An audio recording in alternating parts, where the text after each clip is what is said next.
Welcome to Cranky Live, the show where bold minds meet real talk. This isn't your average sports or news show. It's where we break down sports, culture, and controversy with facts, fire, and fearless honesty. Here, truth cuts through the noise, and hype gets exposed. From football to track and field, from world issues to local debates, we ask the tough questions, speak without fear, and go deeper than the headlines. We don't follow the crowd, we set the trend. While others recycle the same tired takes, we bring fresh insight, unfiltered analysis, and bold perspectives. No echo chambers, no puppet talk, just real conversation for people who think for themselves. Listen with your brain, not just your ears. Think critically, question boldly, and speak freely. This is Cranky Live, where reason rules the mic and truth always win. Come on, let's get into it.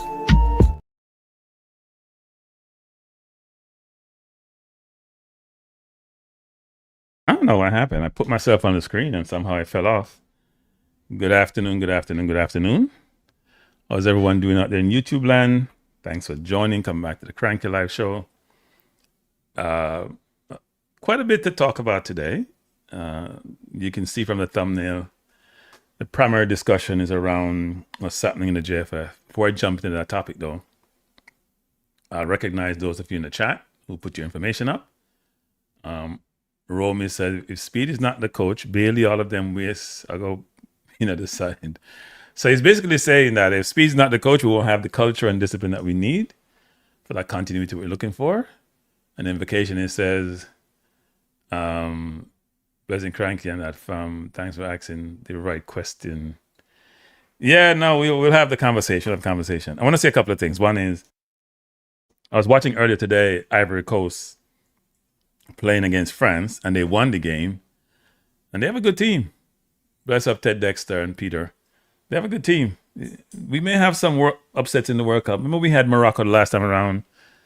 Prior to that, we had Croatia. There's always a country coming through doing well, which may change the dynamics of the normal countries who make the semi-final and final. So, Pele, God rest his soul,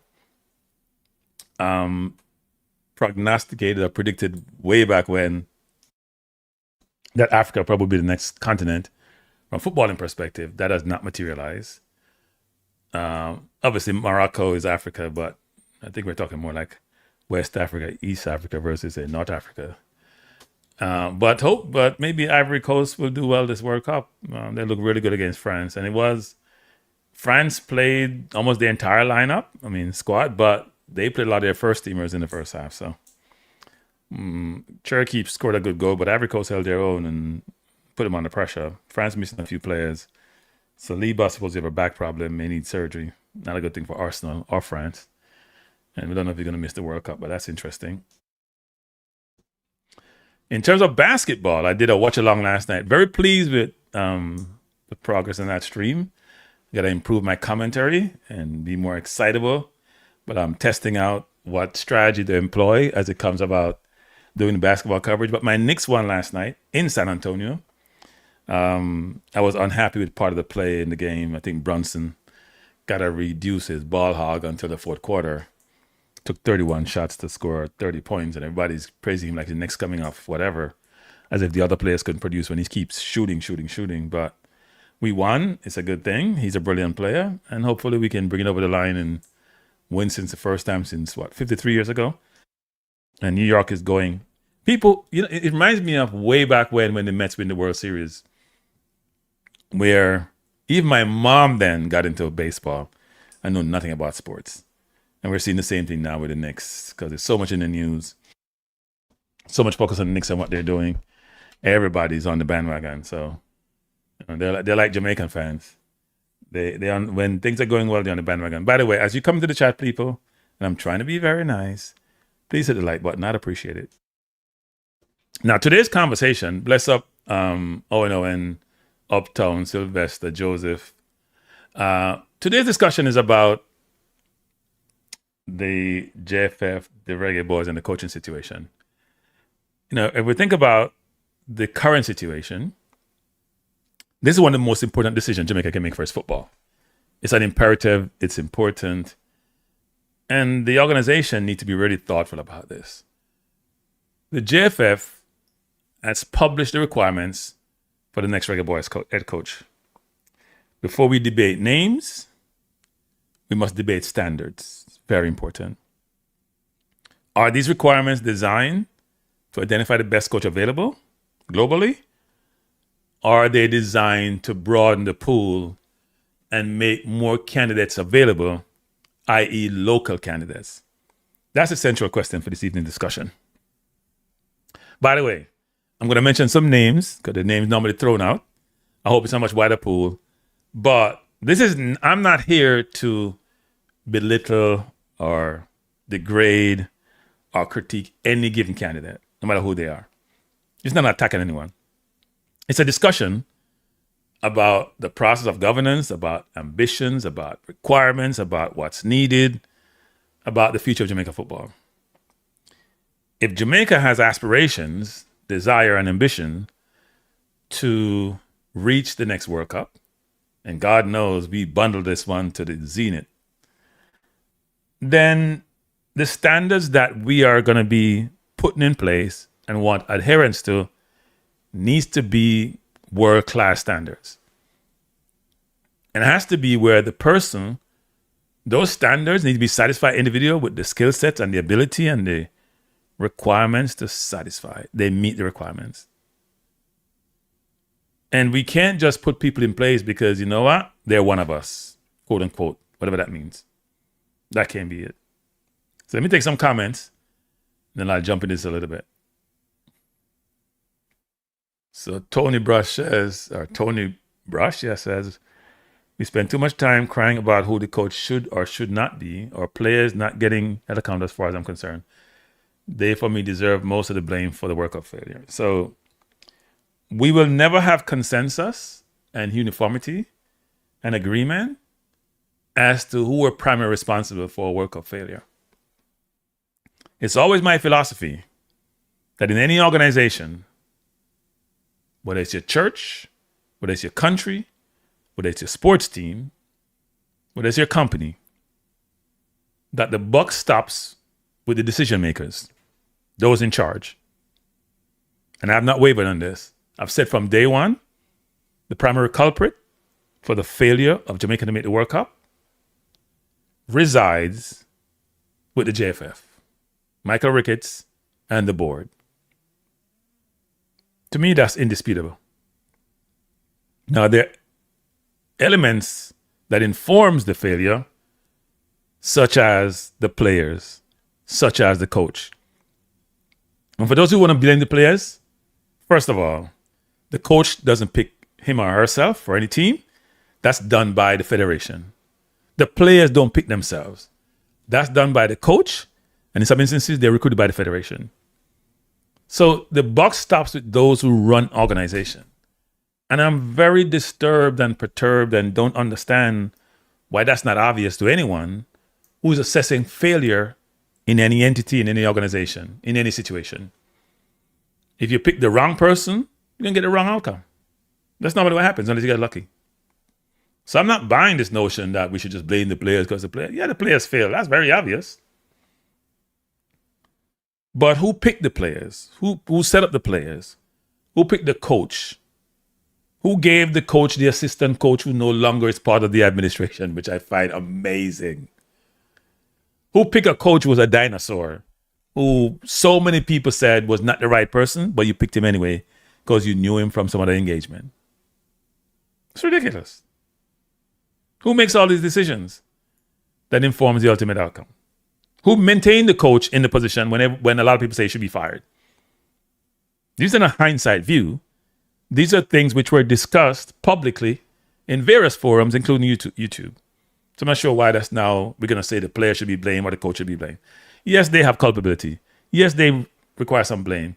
But the primary responsible parties are those in charge.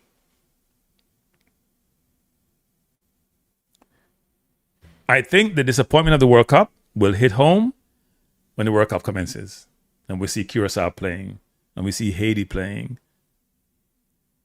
and we see Panama playing. I'm not even mentioning the US, Mexico, or Canada. Those teams who qualify through the normal qualification process, they didn't get a bye because they are hosting the World Cup. So I'm going to ask you a question as we go through discussion. Think about it.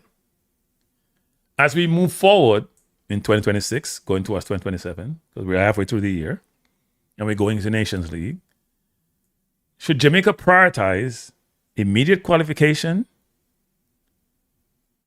Or not, I would say it's medium-term qualification because 2030 is not around the corner. Some of us won't be around come 2030. Should they prioritize that? Should they prioritize more long-term development? Or can they multitask and do both? We have a current situation we need to address, which is competitions like the Nations League and Gold Cup next year. We have other competitions in terms of development of the football. We have World Cup to think about in 2030. These are decisions. And by the way, JFF, because, I mean, let me just say this. I think I've been banned from JFF engagement. I got the sense that I'm one of those individuals who are on the, what they call the toxic people in YouTube. I think I'm in a toxic group. So I don't get any of the inside information anymore. I have to be like a regular general public person who get information from regular sources. Apart from maybe when they send out stuff to the media directly. I don't get that inside scoop that I used to get. And I can live with that because I'm going to be true to myself when I talk about these things. But the question that arises, one, where JFF, I have a question for you. Where's your strategy? So we have failed the World Cup and you should have a strategic plan in place. Where is the strategic plan, JFF? We're not seeing none. We want to see the strategic plan. We want to see what's... I remember sending the plan for Spain to a senior person in JFF and then tell me, them throw it away. And I laughed and said to myself, of course you throw it away. Probably never understand in the first place, so you throw it away. Or you probably are so egotistical and think you know everything that you wouldn't even leverage it to help inform your view about what some things you should think about. Because I don't know if JFF had a strategic plan. We can't just keep going from one thing to the next. Don't have a plan. Don't have process. Don't have goals, short, medium, long term, want to achieve, and then check them off as we go along. So JFF, please distribute or disseminate or disclose your strategic plan to the general public. We would love to see it. You can go online and get Spain's own or some other countries. We'd love to see the plan. I'd love to see JFF. Please provide it. Let me take a couple comments and then I'll move forward to the next component of this. Shamas writes that we should keep Kohli. We'll get to Kohli. We'll get to all of it. So let me do this first. So the JFF distributed the requirements for the coaching role. So you remember before the president came about and looked like he was handing the job to Rudolph Speid. And then I guess he got pushed back from some members of the board and from, wouldn't say the media, because the media has been, traditional media has been a waste, to be honest. They haven't been the parties who are providing the insight, the perspective, the critique, the challenge that's required. They just go along with the status quo. Right? That's what they do. They don't provide anything. But the JFF did come out with the requirements for the role. So I'm going to try to pull it up and read it. Let me try to pull it up. So this should be, so this came out in the media today. And it's the requirements. And we're going to read it. It's the Jamaica Football Federation. And it says for immediate release. And it says Jamaica Football Federation invites applications from suitable, qualified, and experienced individuals for the position of head coach of the senior men's national team, Reggae Boyz. It further goes on to say it's categorized into sort of three main categories: minimum qualification experience, core responsibilities, and then it tells you, if you're interested, how to apply. Now, under minimum qualifications, it says, and this says minimum, must possess a valid CONCACAF A license or an internationally recognized equivalent Example, UEFA Pro license or A license. Let me just say this, JFF. First of all, the A license is not equivalent to the Pro license. And by the way, people, when I come here and talk about these things, I'm going to break them down. So I'm going to show you the requirements of a Pro license and the requirements of an A license, right? We're going to have conversation. I'm going to walk you through some of this, but we'll keep going. It says proven track record of elite coaching experience. Now, please underline, I'll put in quotes that word elite. Elite coaching experience, preferable with senior national teams or top tier professional clubs. So hear what it says. Preferable with senior national teams. So coaching experience. It didn't say head coach, it said coaching experience. This is a very cutely written requirements for this role. Hey, people, let me tell you something, people. It says some people like to do certain things in life. It's like, we'll give an example, people, before we even go further with this. It's like we say, cranky, want you the job. What more do? You write requirements that fit exactly what you have. To the T. We now go to the boundaries. So why am I to read this, people? Think about who fit the role for this role and tell me. I will say, on local and overseas. Tell me. But anyway, keep going. Exceptional leadership, strategic planning, tactical acumen, and communication skills with the ability to manage high pressure environments and diverse stakeholders' expectations. So there's 3 things for minimum requirements. You have to have the requisite license. You have to have some experience and proven track record. Put that in quotes. And then you have to can lead. Right? That fit a whole heap of people. Okay, I didn't say you have to have been the coach for an international team. You have to have coaching experience. So if you're the 3rd string assistant coach, you have coaching experience. But anyway, here's the core responsibilities that are provided here. The head coach will be responsible for the overall technical leadership, preparation, and performance of the senior men's national team. Key responsibilities include, but not limited to, identifying, scouting, and selecting eligible domestic and international-based players to form a competitive, cohesive national squad. Now, international-based players doesn't mean diaspora players, because other locally born players are based overseas. And I think every word that's written here was carefully thought out before it was put here. And some of it, I have some challenge with. The second item, designing, implementing, and supervising comprehensive training programs, tactical frameworks, and match day strategies. Third, directing and managing the performance of the assistant coaching staff, medical personnel, and technical support team to ensure optimal player preparation. Number 4, collaborating with sports science, medical, and data analysis staff to monitor and evaluate player fitness, health, and performance metrics. So they want a contemporary coach to deal with sports science. 5, that means McLaren couldn't fit a job here. 5, leading the team during all international fixtures, friendly matches, and major tournaments, including CONCACAF and FIFA competitions.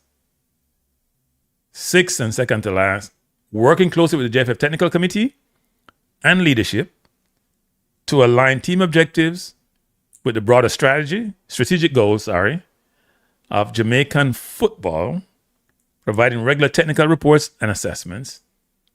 And last, but probably least, represent the Reggae Boyz and the JFF in a professional manner during press conferences, media engagements, and public relations events.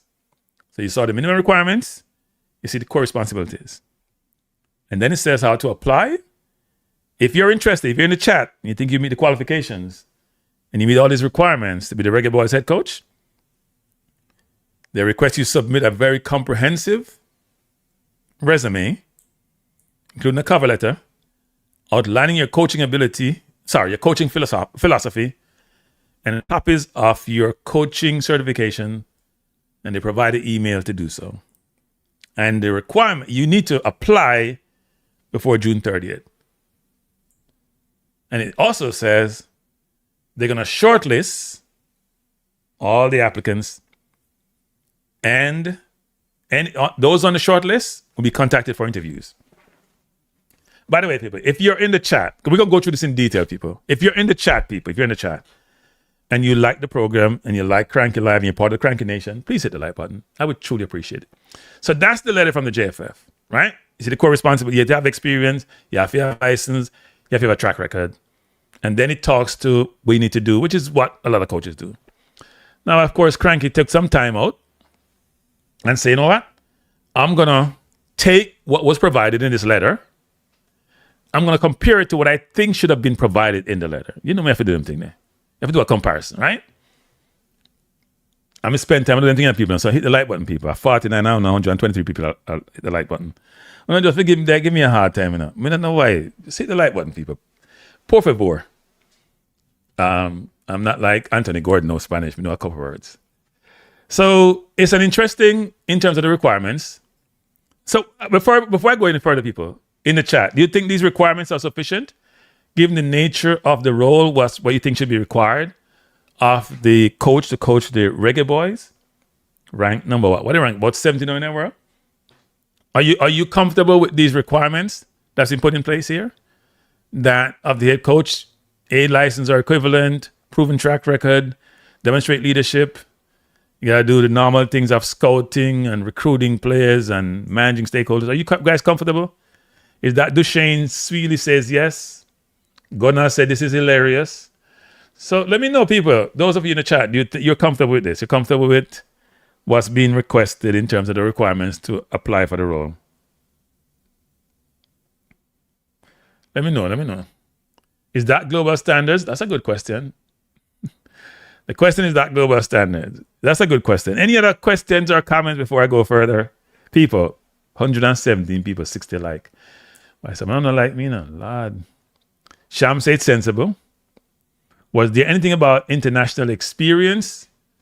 There was something here about national team. So proven track record of elite coaching experience. Well, preferable with senior national teams. You know, say you have to have it. Preferable. They prefer that. People, not allow them write this. It's an interesting requirement. Paul Walker said, no way. If you're going to say no way, you got to tell me. If you say no, you got to put something that you think you expect that you don't see. We having a conversation, people.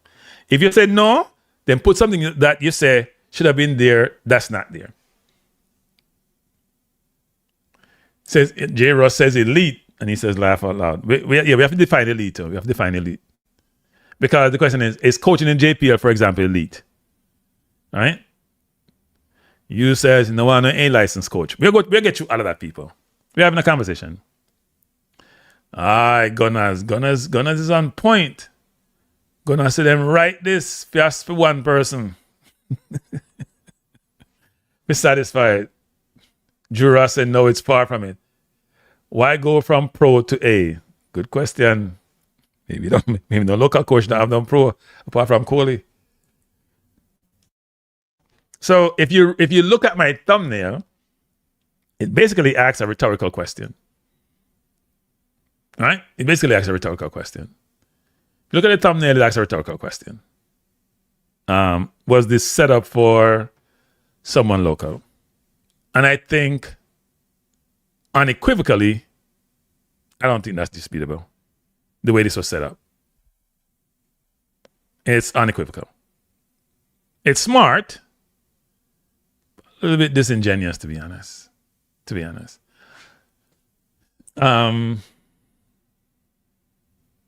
Says Peter said, broadly written, many will qualify. Yes, well, everybody will qualify almost, who may be interested. Oh, and Owen says, So didn't Speid initially say pro license? How is pro equivalent becomes CONCACAF A?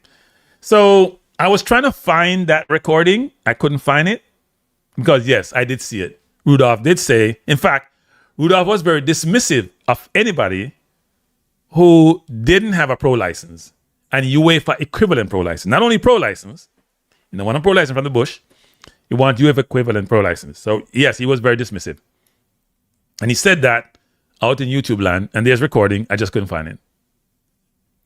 So why the JFF training from pro license? Okay. Let me go back to that. So Joseph said, no, because it eliminates a good U223 coach or upcoming youth coach that has a great football philosophy, just like how Sims came out of nowhere. That's how, who came out of nowhere? I'm not sure what that is. I'm not sure what that entails. Sylvester asks why they changed the pro license to A. It's a good question. Oh, no one says it was on I Am Sure Sports. Okay. So J. Ross said, on a bad mind, the man have a league coaching experience coaching the JPL, the top league in Jamaica. Well, the JPL is ranked 10th in this region and 100 and something in the world. So yeah, maybe it's a top league. Unless you expand the reach to be whatever. So let me say a couple of things. One is what we're going to do next. We're going to put in what I believe, got to spend some time looking at this, what the requirements should be versus what the requirements were. Because I think that is important, right? That's important. When you're doing the JFF coaching search, before, you got to remember, before, there was not going to be any coaching search, It was a done deal, The president wanted Rudolph to be the coach. He asked Rudolph to be the coach. And then there were pushbacks, right? Pushback came from various sources. Including the board. My understanding that the board voted and it was split down the middle as to whether or not Rudolph should be the coach. So they had to go back to the drawing board. So, I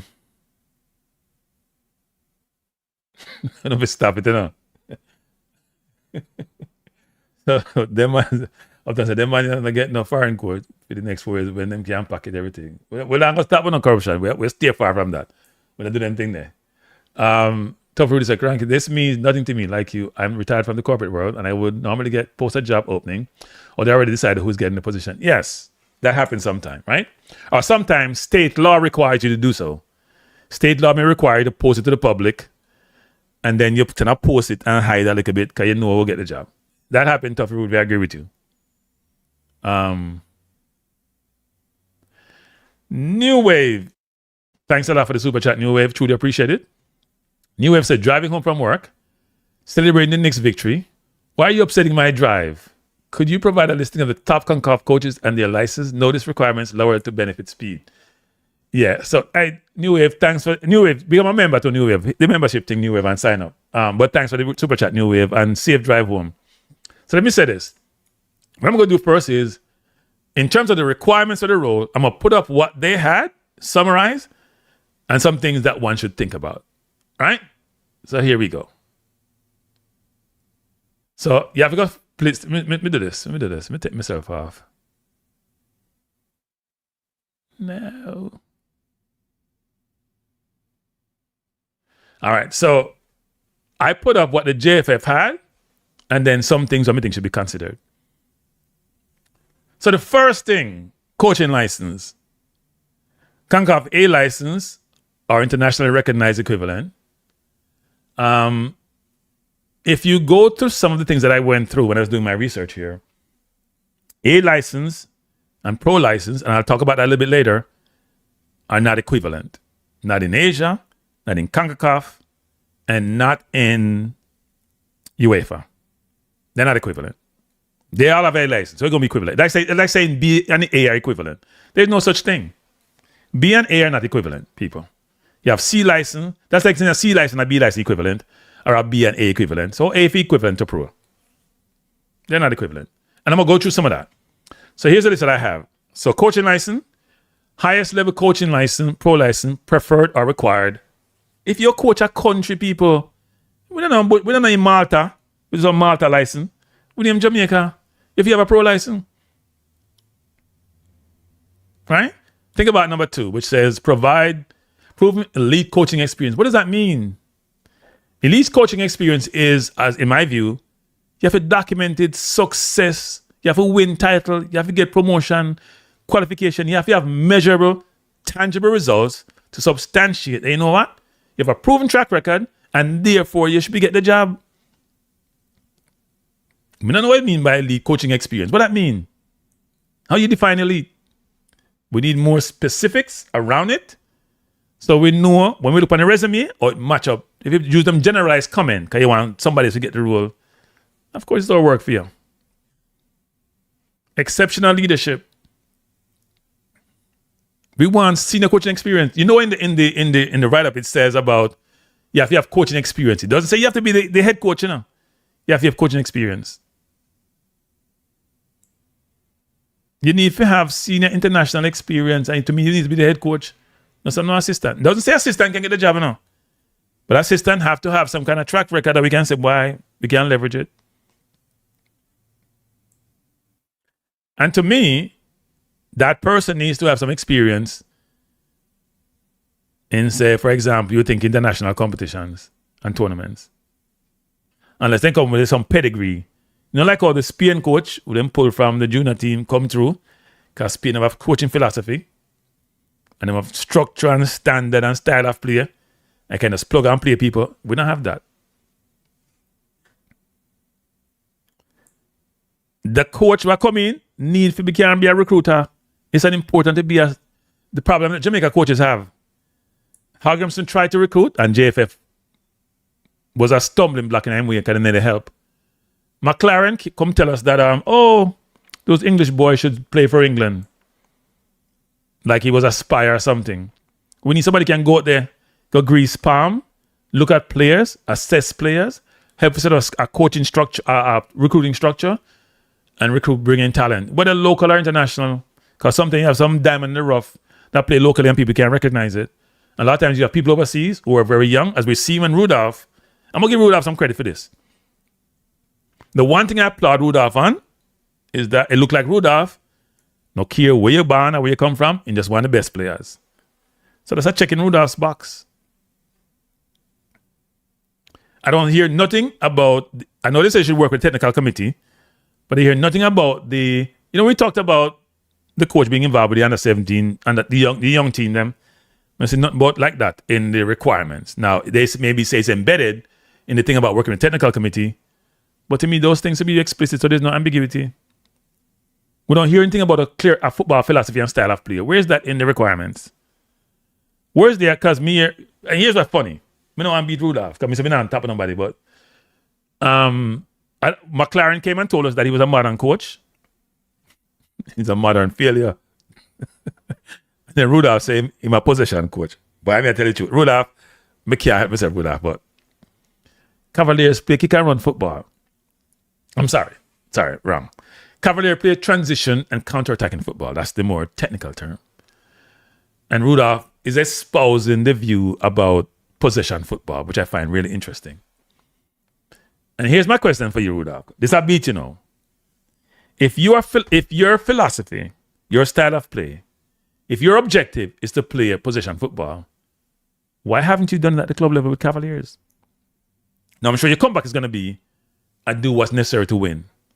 But if you're a nationalist, like you say you're a nationalist, then as a nationalist, and you want to help the country, and you know a number of Cavalier players going to be in the national team, wouldn't you teach them and train them and guide them and so they can learn how to play position football, which then will matriculate into the national team, and there'd be no complaints about their matriculation, because people will see their technical ability and believe they should be part of the program, so you can dumb down the conflicting. Wouldn't they do that, Rudolph? I don't understand. I'm confused. So football philosophy and style of play, we don't see none of that. We say we talk possession on football, but we don't know what that means. You possess the ball up to halfway line and then we lose it. As I mentioned before, you're not going to build no scouting network globally, because we are global people, you know. We migrate like nobody else, you know. We can't talk about Jamaica. Only dinosaur like Maverick and them man there. Still focus on local. Can't see be set behind him in blinkers them.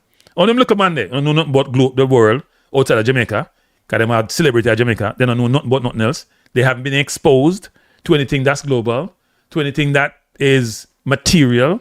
They live in them little world, and they have them little clique people them, and that's how them live them life up. Like that no sense. And they believe in them walk on water. That little man boots them up. As I mentioned before, and this doesn't have to be in the requirement, but embedded in there someplace, which is we need JFF, we need a 4-year strategic plan at a minimum. Should be longer term, should be a 10-year plan. But embedded in that plan is a carve out for when we get to the World Cup 2030. We talked about sports science. I assume under sports science, they're talking about use of data and analytics to do performance. And I would say this about Rudolph. He's been doing that actually. That's why I'm leaving people like, some people don't like it, like whispering people. Like I said, they're not playing about.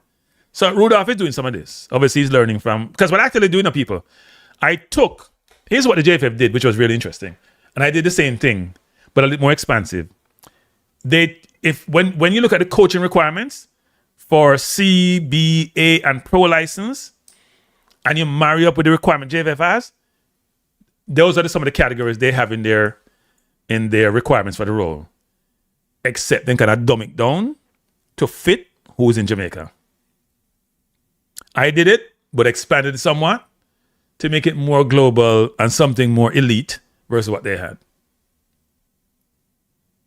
All right? I won't go through the rest of this, but you can see what I'm talking about in terms of what the JFF has in the requirements and what I think they should have, or what is not clear, what is vague, right? So you can see me spend some time with them thing here. Now, as we move through the process of trying to identify the next coach for Jamaica, and as the JFF is trying to impart to us that they are also very focused on this, we should talk about the coaching requirements for the different licenses across the different regions. And here's why I'm doing this. So if we hear about the initial candidates today, right? As it relates to Speid, Coley, and they say about 4 local people that apply for the role. So I would assume, based on the local people who have applied, is that it'll be Rudolph Austin, it'll be Miguel Coley, because Coley never go with Speid. He's not going, I don't think he's going to South Africa game, or he went to London. So Coley want a job. You know, want to be penned as no second hand to Speid. So he come an assistant. You know, want a job. Right? So let's go to the licenses. The first question is, why a A license and not a mandated pro license? You know why? Because if they did, no local Jamaican coach apart from Coley would qualify. Right? And if you look at some of the requirements around this, you'd realize that pro license is very important. Pro license is a higher level than your A license. So let's pull up that I have here. We're going to do some license comparison.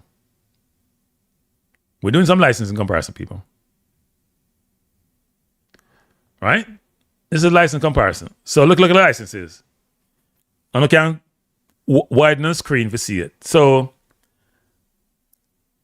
Speid's license, the persons in Jamaica, CONCACAF, Trinidad is the one who administered the licensing in the Caribbean. I think Jamaica eventually do their own thing. They had gotten some official stamp from CONCACAF that their licensing sort of qualify under CONCACAF requirements. So their CONCACAF sort of A license type construct. Right? And what I did, let me pull it up, is that I tried to come up with the comparison between the different licenses from the different regions. Because I think that's important. I think that's very important, actually. So, if you look at the licenses, as I have on the screen, I have CONCACAF A license, I have Asia A license, I want to make sure we don't exclude Coley. I have UEFA Pro license, and then I have CONCACAF Pro license, which is new, by the way, people. CONCACAF Pro license is new.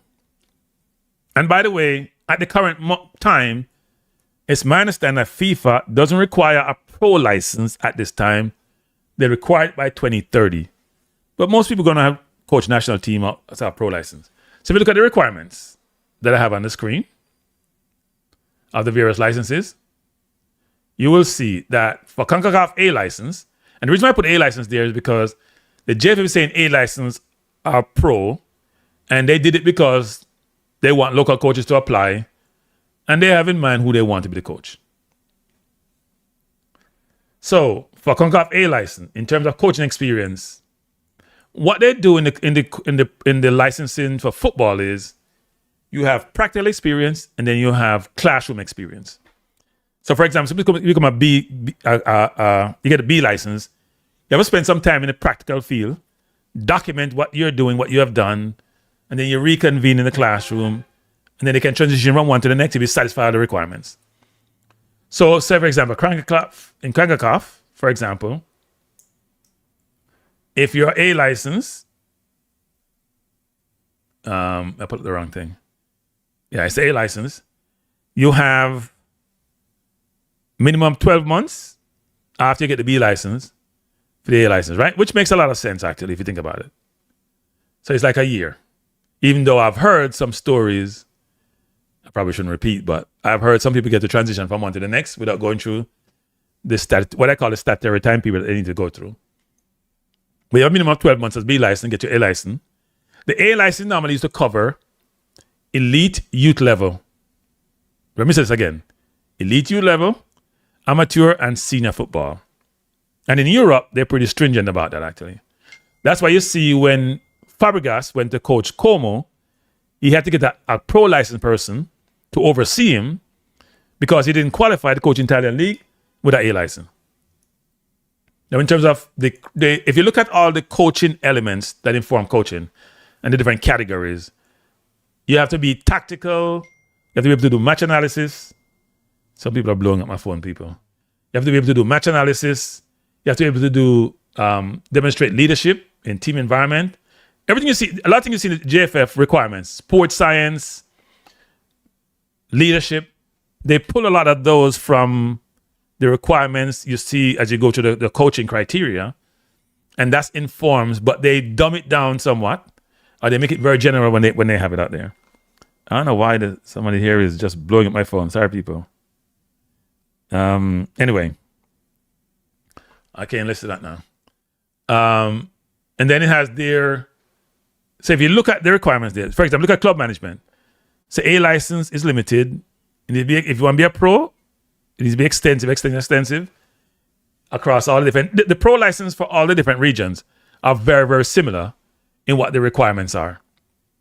Even though, for example, it tells you in the first one, our coaching experience, that in Europe, in some countries, you transition from the A to pro over a 3-year period versus a 1-year period, right? So you have to have significant experience to get from A to pro. But it shows you there what you qualify for based on the license you have. And you can see that pro and A are not the same. Pro means you have to reach it's like pro is like having a PhD versus an MBA. Right? It's like that's similar. That's a concept. Pro is unique. Let me reply to this person. Give me 1 second, people.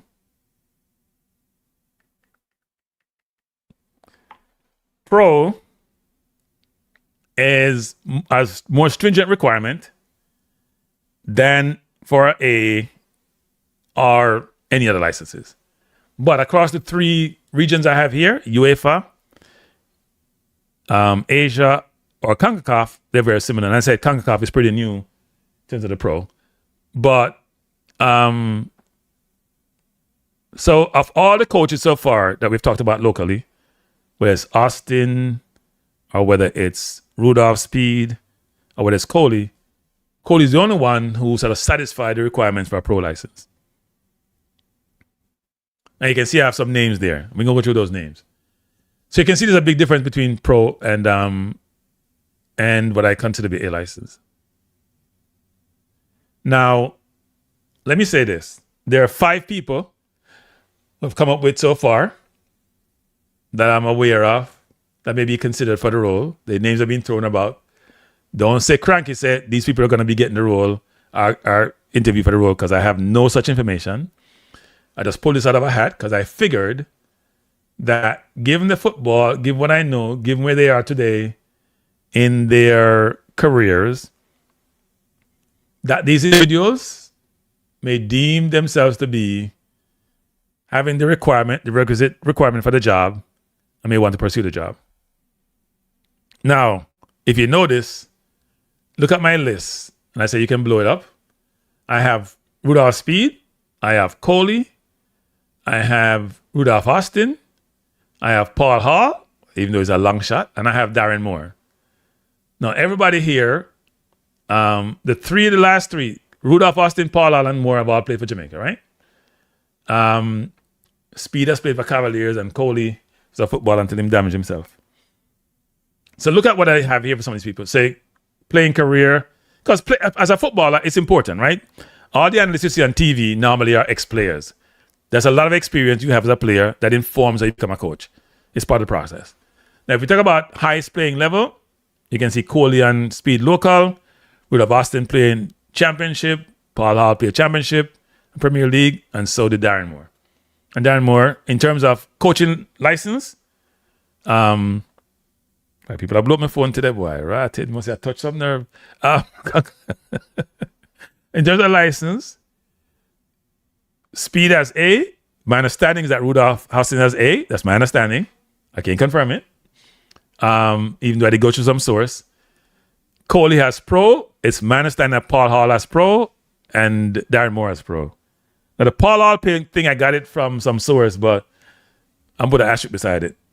But it says they both have Pro. In terms of clubs managed, Speid has managed Cavalier. They have won quite a bit. We'll touch upon that. Coley managed assistant manager for Enough Club. Can't go through all of them. Rudolph Austin just won the JPL with Portmore. Paul Hall was interim manager for the Jamaica national team and interim manager for QPR, but don't have a steady manager job. And then Darren Moore has managed a lot. Managing championship quite a bit. Managing League One. He's managed quite a bit. Was at Port Vale more recently. But he's out of work currently. In terms of international experience. Now, here's where it gets interesting. Very interesting in terms of international experience. I mean, I feel laugh when we go through this. By the way, people, we only have 100 likes now. Make it once. There are 162 people watching. Make the likes 162 people. So in terms of international experience, Rudolph Speid is now the interim coach, one of the longest interim coaching role you'll see. And Rudolph will tell you that his record is 4 asterisk and 1. What does that mean? He's won 4 games, so he played 2 local games. And I thought it was all done to get Rudolph some experience coaching internationally. He beat New Caledonia 1-0. He beat India 2-0. He didn't lose in regular time to DR Congo. Get that straight. Can I emphasize that? He didn't lose in regular time. So frankly, never really lose. Him losing extra time probably not count. And then he lost more to Nigeria, but as friendly game and some young kids him use, so he probably shouldn't do it. He probably 4-0. Them shouldn't judge him on that. Because some little pick name used to go play. So Rudolph has is batting a 66% record in his international career so far, one of the highest in Jamaica's history, by the way. If you take out the one last against Congo, that take him way up there. But 80% in my bat. Now, if you listen to Miguel Coley speak, I feel laugh. If you listen to Miguel Coley speak, I didn't have enough experience. I'm a pro license coach. But I heard him being interviewed on KLSF FM. And he talked about his experience with Schaefer. And I'm going to say this. If you didn't know anything, if you just came from Mars, you think Miguel Coley was the head coach of the team, the way he spoke. That's the way I interpret it. At some point, I think the interviewer sort of probed the question because he was saying sort of what he almost inferred that Schaefer was just an overseer and I him do things day to day. You guys can tell me if I'm exaggerating here. That's how I interpret the conversation. Now, I'm not sure if he was exaggerating or painting a picture to demonstrate or show his qualification for the role, That's the way it came across to me. So he's saying that even though when they went to the Gold Cup final, he was a main component of that coaching staff and probably was the one running things, but Schaefer did their oversee thing. That's what we get from it, but let me just be me. But he has a pro license, right? And he's won a lot of high school football competition in Jamaica. That, to me, not qualify for international coach for Jamaica. Rudolph Austin have a lot of playing experience, playing at a high level, over 80 caps for Jamaica. And he's now one with Portmore. Shows that he's an up-and-coming young coach with ability. He beat all the previous coach of Jamaica in Whitmore and beat Rudolph. So him showing ability, and he probably do it with less resources, by the way. You now have Cavalier money, and probably not have Montego Bay United money, and I have Mount Pleasant money. Now, Paul Hall, who unfortunately made a bad decision of going against the JFF when they had the dispute in the previous to last World Cup campaign, and he paid the price. Right? Former Reggae head boy, was interim coach when Whitmore stepped down or was dismissed. So he's also part of the list they talk about a lot, but they say, want to live at Florida and you have to live at Jamaica. And then Darren Moore was coached a lot of different teams, actually. And is my understanding may be interested in the job. Now, in terms of major achievements, and this is important, Speid has won 3 JPL champions. He's been Caribbean champion. And I have there developed a number of national players, which is true. You can put develop where you want to put it. Coley has 5 Manning Cup, and I think 5 Oliver Shield, maybe exaggerated. He has Caribbean Cup winner as an assistant, Gold Cup final as an assistant. And he's done a lot, and he's coached in Asia, even though he hasn't talked about any accomplishment in Asia. I find that interesting, actually.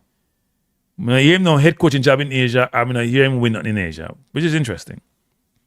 Depends staff. So if you think you qualify to coach Jamaica, but you're in some not African league, sad league, I'm going to see you ahead of nothing. It does beg some question. Even though he should be commended for going outside Jamaica and taking the risk to get his pro license, and also not being, as I always say, getting comfortable with the uncomfortable. Rudolph Austin, less impressive resume, but also more impressive resume. What does I mean by that? Meaning, doesn't have the same Caribbean exposure and winning multiple championship, but shows that he's now coach of the under-20 who are doing really well. He's also coached Portmore to the JPL title. And he's shown that he has a lot of international experience, which counts for a lot when it comes to this. But he may be a long shot. Paul Hall does have deemed to be good recruiting ability and a pro license and involved in football at a very senior level. But he's also a very long shot. And then Darren Moore has a long resume. Now, long doesn't necessarily mean excellent, but he's a long resume. He's coached some good clubs. He's well regarded. He has a Jamaica affiliation. He's won EFL Manager of the Month. He's won multiple EFL playoff game. He got promotion to championship, which is every Wednesday. He has a decent resume. And then last but not least, in terms of trophies won, Speid have, as you know, Speid have enough from JPL, Caribbean. Coley have schoolboy, but this is not schoolboy football. Rudolph has one. Paul Hall have none. And we're not saying on trophy with us more, but him get promoted with Sheffield Wednesday, right? So if I was to rank the coaches, can we do my own ranking of people? I do my own ranking. I had Darren Moore 1, and don't beat me for this, Miguel Coley 2. We have Miguel Coley and Speid tie, but because Coley had international experience, I'm not tainted with what transpired with the World Cup qualification. Him 2, then Austin 4, and Paul all down the list. So that was my list of the coaches, the licenses, where they manage their qualifications. Now, I would hope that the JFF, there is John Herdman. No, I only put some, so I was very careful with what I put up there now. I put people who have a certain persuasion on the board. I get myself in that trouble, you know. I only put people of certain persuasion, given what I deem to be direction of travel for the JFF. So read that into that what you may. Right? Read that into that what you mean. I only put people, I said again, only certain persuasion, certain affiliation, certain association in my coaching assessment. I didn't go out of my little comfort zone. Now I would say this to the JFF, that if you truly want the best candidate for the job, I think you should increase. Lord, it's going to be a difficult conversation. I think you should increase the timeline for responses. Good evening. Good evening. Hello? Hello? Cranky. Yes.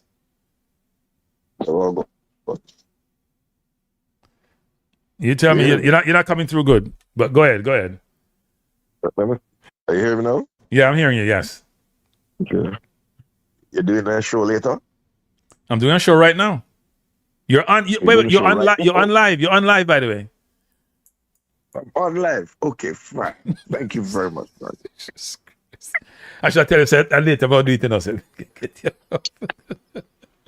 I've messed up. So Should I tell you said later? Come 8 o'clock. Come 8 o'clock. Go on. The floor is yours. Go on. Because people say 8 o'clock. I show you now. Call back 8 o'clock. Call back 8 o'clock. No, that's the time for the Knicks.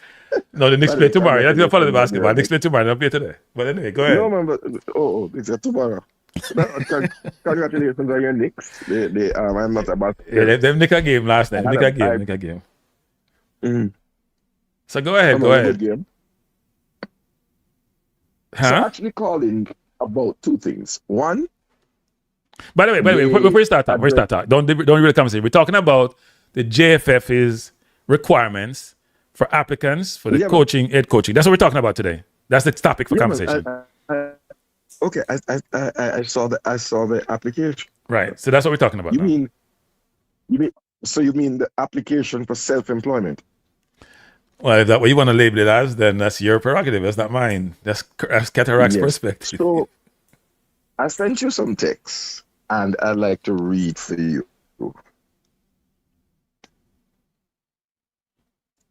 Simple, quick. Okay. Are you aware for A license is one level, or A license is one level below a pro license? Yeah, break up now.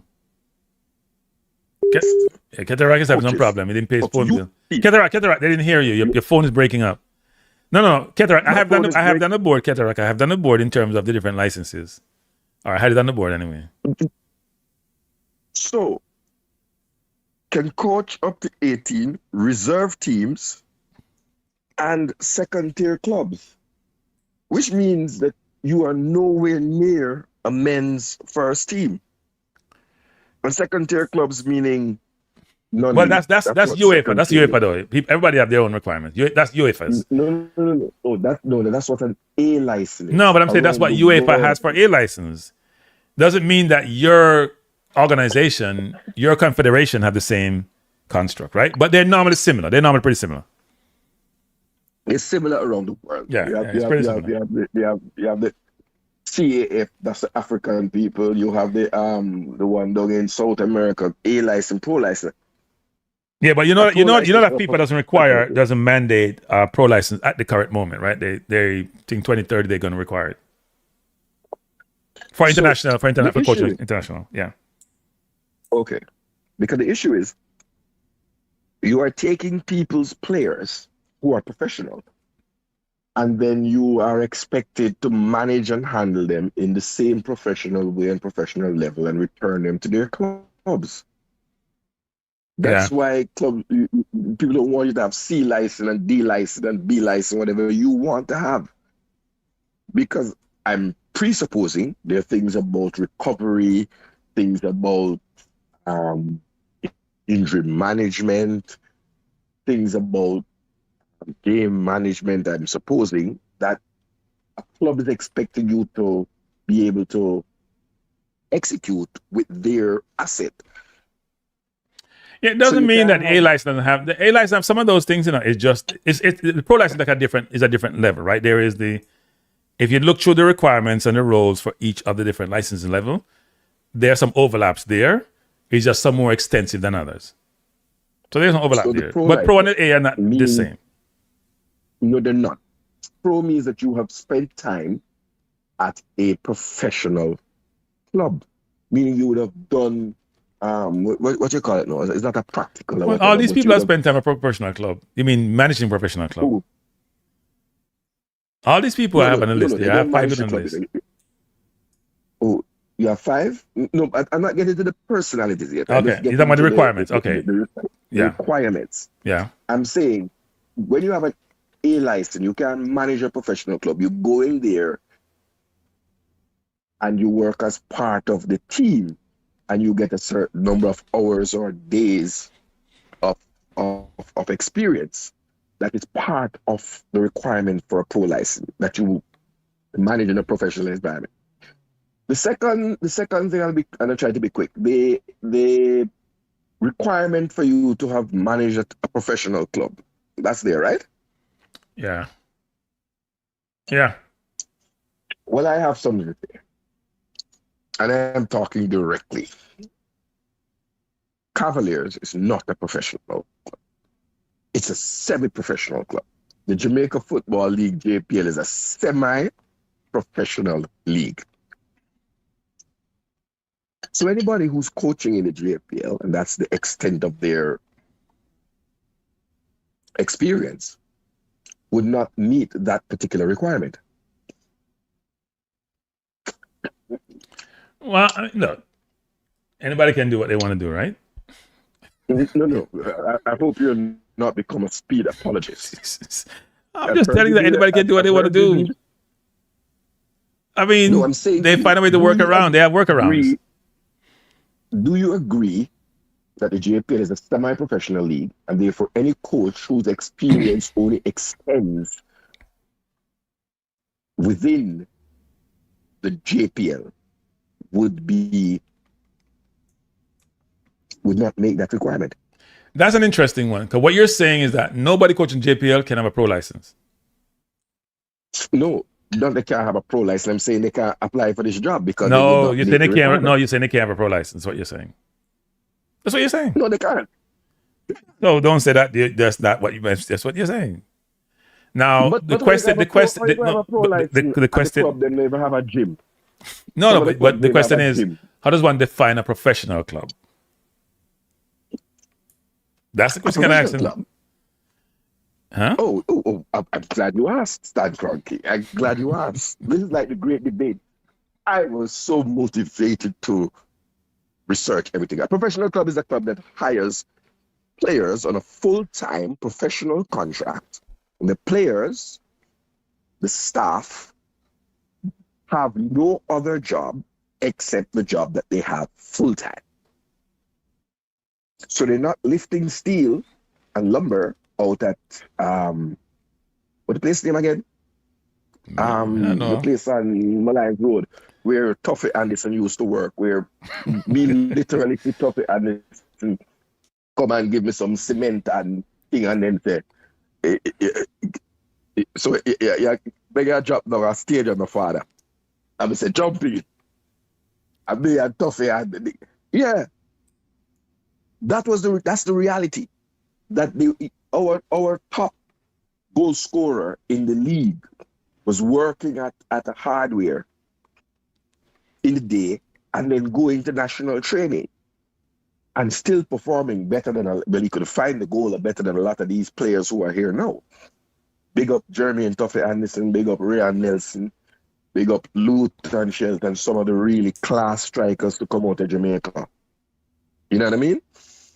By the way, people, please hit the like button. Please, if you're here in the chat, please hit the like button. I'd appreciate it. Go ahead. Yeah, come with that foolishness. But manners, man. Just hit the like button when you come in. Hit the like button if you don't like cataract. But that's the truth. Then I get 180 likes.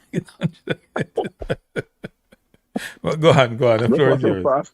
No, but I'm asking you, I'm saying to you, do you agree that that's the definition of a professional club? Yeah, but so I'm going to say this, which is I don't agree with the fundamental thesaurus definition, but you have to make allowances in certain environments for certain things. So I'll give an example. I'll give an example. So Cavaliers plays in the CONCACAF competition in the last 16, right? Right? They play in the last 16, correct? They play against all professional teams. I know sometimes amateur teams play against professional, but they've been doing this for years. They make money. They play in stadiums. Their players get paid. Now, I would say the level of the compensation probably leaves a lot to be desired. And you're right. They don't have full. It's not a traditional full-time job where the club sort of owns your right exclusively and pay you well and all that stuff. That's not. Yeah, it's almost like a hybrid versus the sort of traditional pro versus amateur. No, it's not hybrid. It's what's called a semi-professional league. And currently, you and I grew up. But that's a semi is a hybrid. Stop that. Hold on. When you drop into the National League, you have two types of clubs. You have professional clubs who have been relegated from the pyramid, right? Yeah. From the football league, what's called the football league. And then you go now into the National League. Yes. You also have clubs that are what's called semi-professionals. You work as a builder, you work as a roofer, you yes. AC during the day, and you play. You train one time per day. You can't. Most professional clubs, you train twice per day. Right. Most professional clubs, you train twice per day.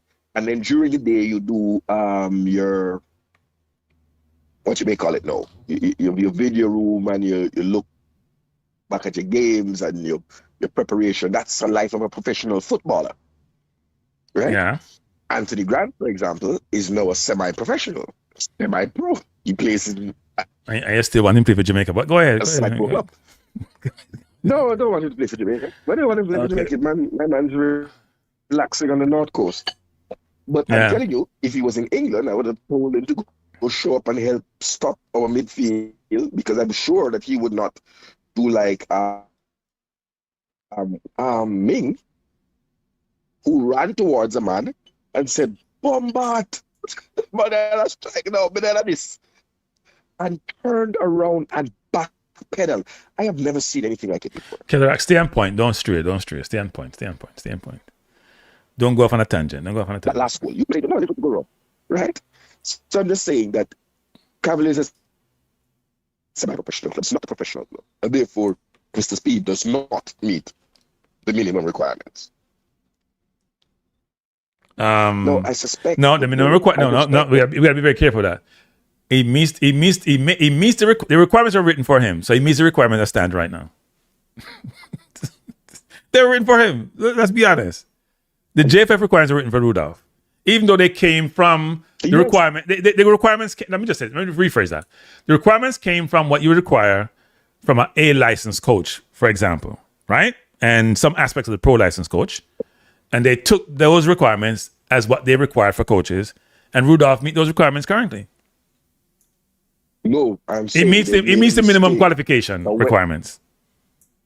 No, he does not. In what they have, he meets them. In what they have in the requirements for the job, he meets them. No, stop that. I'm telling you, he meets the requirements that they have right now. Club. He has never coached a professional club. Tell me which professional club he's coached. He's coached the national team. Forget about a professional club. He's coached the national team. Hold on, man. He's coached a professional. He's coached the Jamaica football team. Huh? Jesus Christ. He's coached the Jamaica football team, hasn't he? Yes, he meets that one. Okay. They had three. Keterak, go get a good food, man. Keterak. They had three minimum requirements. Keterak, 3 minimum requirements. You have an CONCACAF A license, or equivalent UEFA Pro or A, which has been downgraded. He meets the CONCACAF A license, right? The 3 requirements. Yes, he does. Does a proven track record of elite coaching experience? It depends how you want to define elite. Preferable with senior national team. Listen now. Preferable with senior national teams or top-tier professional clubs. He meets the senior national team element. And then exceptional leadership, strategic planning, tactical acumen, communication skills. He meets the minimum requirements. I know what you're protesting. How you be able to meet the requirements are written for you? So if you write something about Keterak, then they must meet Keterak, must meet the requirements. Huh? That don't make no sense, Keterak. If I wrote it for you, you must meet the requirements. You know what you say? But then you must also remember that Mr. Speid does not apply. Mr. Speid does not apply for any job. That's a great point. Like, that's what he said. Well, he's not applying. He's already in the mix. He's the interim coach right now. He's not applying. He's telling me I want the job. I'm not applying for the job. No. It's slippery start. Slippery start. Mr. Speid said on multiple occasions. Yes, he did say that. Speed law. Your client said on multiple occasions he does not apply for any job. The chat saying, wait, it was man side people. No, people, please think for yourself. Cranky, you're making a coach argument for Speid. I'm making an argument for anybody. I'm telling you what the requirements are and if he meets the requirements or not. Coley meets the requirement. Speid meets the requirement. Coley meets the requirement. The requirements were written for local coaches. Not only Speid and Coley alone, for almost any local coach. They've written the requirements for any local coach who has any resume. Coach in national team. Well, no, but Coley was part of the national coach. They didn't say head coach, you know. Coley was part of the national training program. Now, Rudolph Austin may not have been part of the national senior men's team. He's coaching the junior team. So he may be one who doesn't really have the full qualification. But sometimes people make allowance for that. Me not advocate for nobody. Not advocate for nobody. Just like giving the facts. All right. So let's jump around. So this semi-professional coach, you know, what do you define as elite? I don't know. I have no idea what elite means. I see why they need to give him an interim contract. Have to take a time to contact. Now the question is elite in the wait. Is the elite in the context of Jamaica? Right? Or is elite global? Is it elite local or global? Doesn't say. Elite is global, man. Come on, Cranky. No, but I'm just saying, I don't know how these people are thinking. They think very parochial. They think very local. If you said the top tier, then you could say that's. But it doesn't matter as it relates to Coley. It doesn't matter if Coley and Speid are the two candidates that they want, one of them. It doesn't matter because they qualified it by saying preferable with senior national teams or top tier professional clubs. So the senior national team automatically qualifies Speid and Coley. Automatically. Okay, wonderful. It's very thoughtful. It was written to make sure certain people meet the qualification. It didn't actually be head coach of the national team, you know. It says. But what you have not? Yeah, go ahead. But he's a head coach. He's an interim manager. He's the interim head coach. No, man. He's the interim head coach. Interim. Yeah, man. That means you don't fulfill the thing. You're interim. When you write the resume, so you work as a consultant on a job, employ full time. You work as a consultant. You put your resume, but you're a consultant. You do XYZ. Same thing. If you manage 6 games, you're the head coach. But the interim one that they are not. You're an auditor. Take out the interim. Where you have. Take everything out the interim. Where you have. Head coach. Right. Head coach. Cranky, I'd like to speak to the auditor of one. Yes. Okay. Go on. Let me put on my auditor hat. I heard I was not that good an auditor, but anyway, keep going. Am I speaking to that person? Retired. Yes. If somebody acts in a position, which is what the interim is. Repeat that question. You were asked. Hold on now. If you were asked to audit a hiring process. Mm-hmm. And in that process, the person selected simply acted in a capacity for a 1 month and 1 week period. 6 weeks. Would you take that to mean that person has the experience? So as an auditor, let me go very deep. Yes. The person's experience is longer than 6 weeks. Person was named interim coach December 15th. They resigned at the end of March after they lost to DR Congo. They then got back into the role. So they went from December 15th to end of March. So that's 3.5 months. Then they were named interim coach for the games in the UK for the Cup. That's another 2 months. Wait, you asked me a question. I'm giving you an answer. I'm giving an answer. Hey, people. May I help with people? May I help you? No get to the people. May I help you? Because I don't know things like cranky a pick side. May I help you? If you think one of them things, so they can. Well, you may do. May I front run the conversation that we had going forward. That's what may I do. May I help you? May I front run the conversation so they can negate some of the arguments going to be made for certain things. If you don't realize that, I tell no explicit what I do. Kind of things I support X, Y, Z. I not support nobody. I try to front run the conversation. All right? Because me hear some of the arguments before. Me hear the arguments then about some first. I try front on them for now. So it's about almost 6 months that the person is in the role as interim coach, and they have a 4.5 record. Four wins, 1 loss, and 4 wins, 1 loss, and 1 asterisk. No. 4 wins. 1 loss and 1 asterisk. That's what the person. But tell you what's been said in the public domain. There's no asterisk because okay, let me ask you what the asterisk.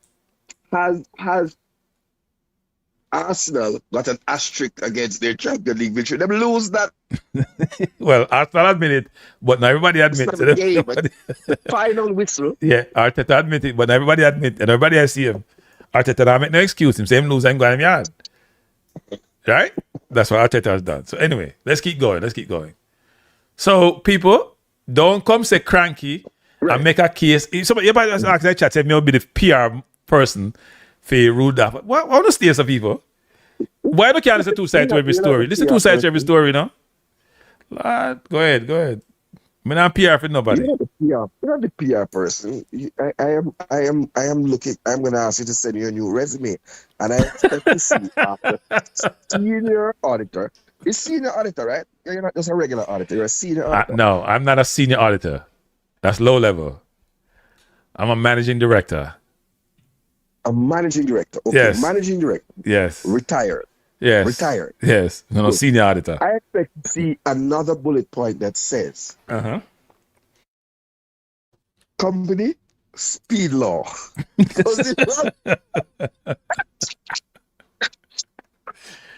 Publicist, strategist, and so let me ask that question. So all of you who say I'm here promoting Rudolph Speid.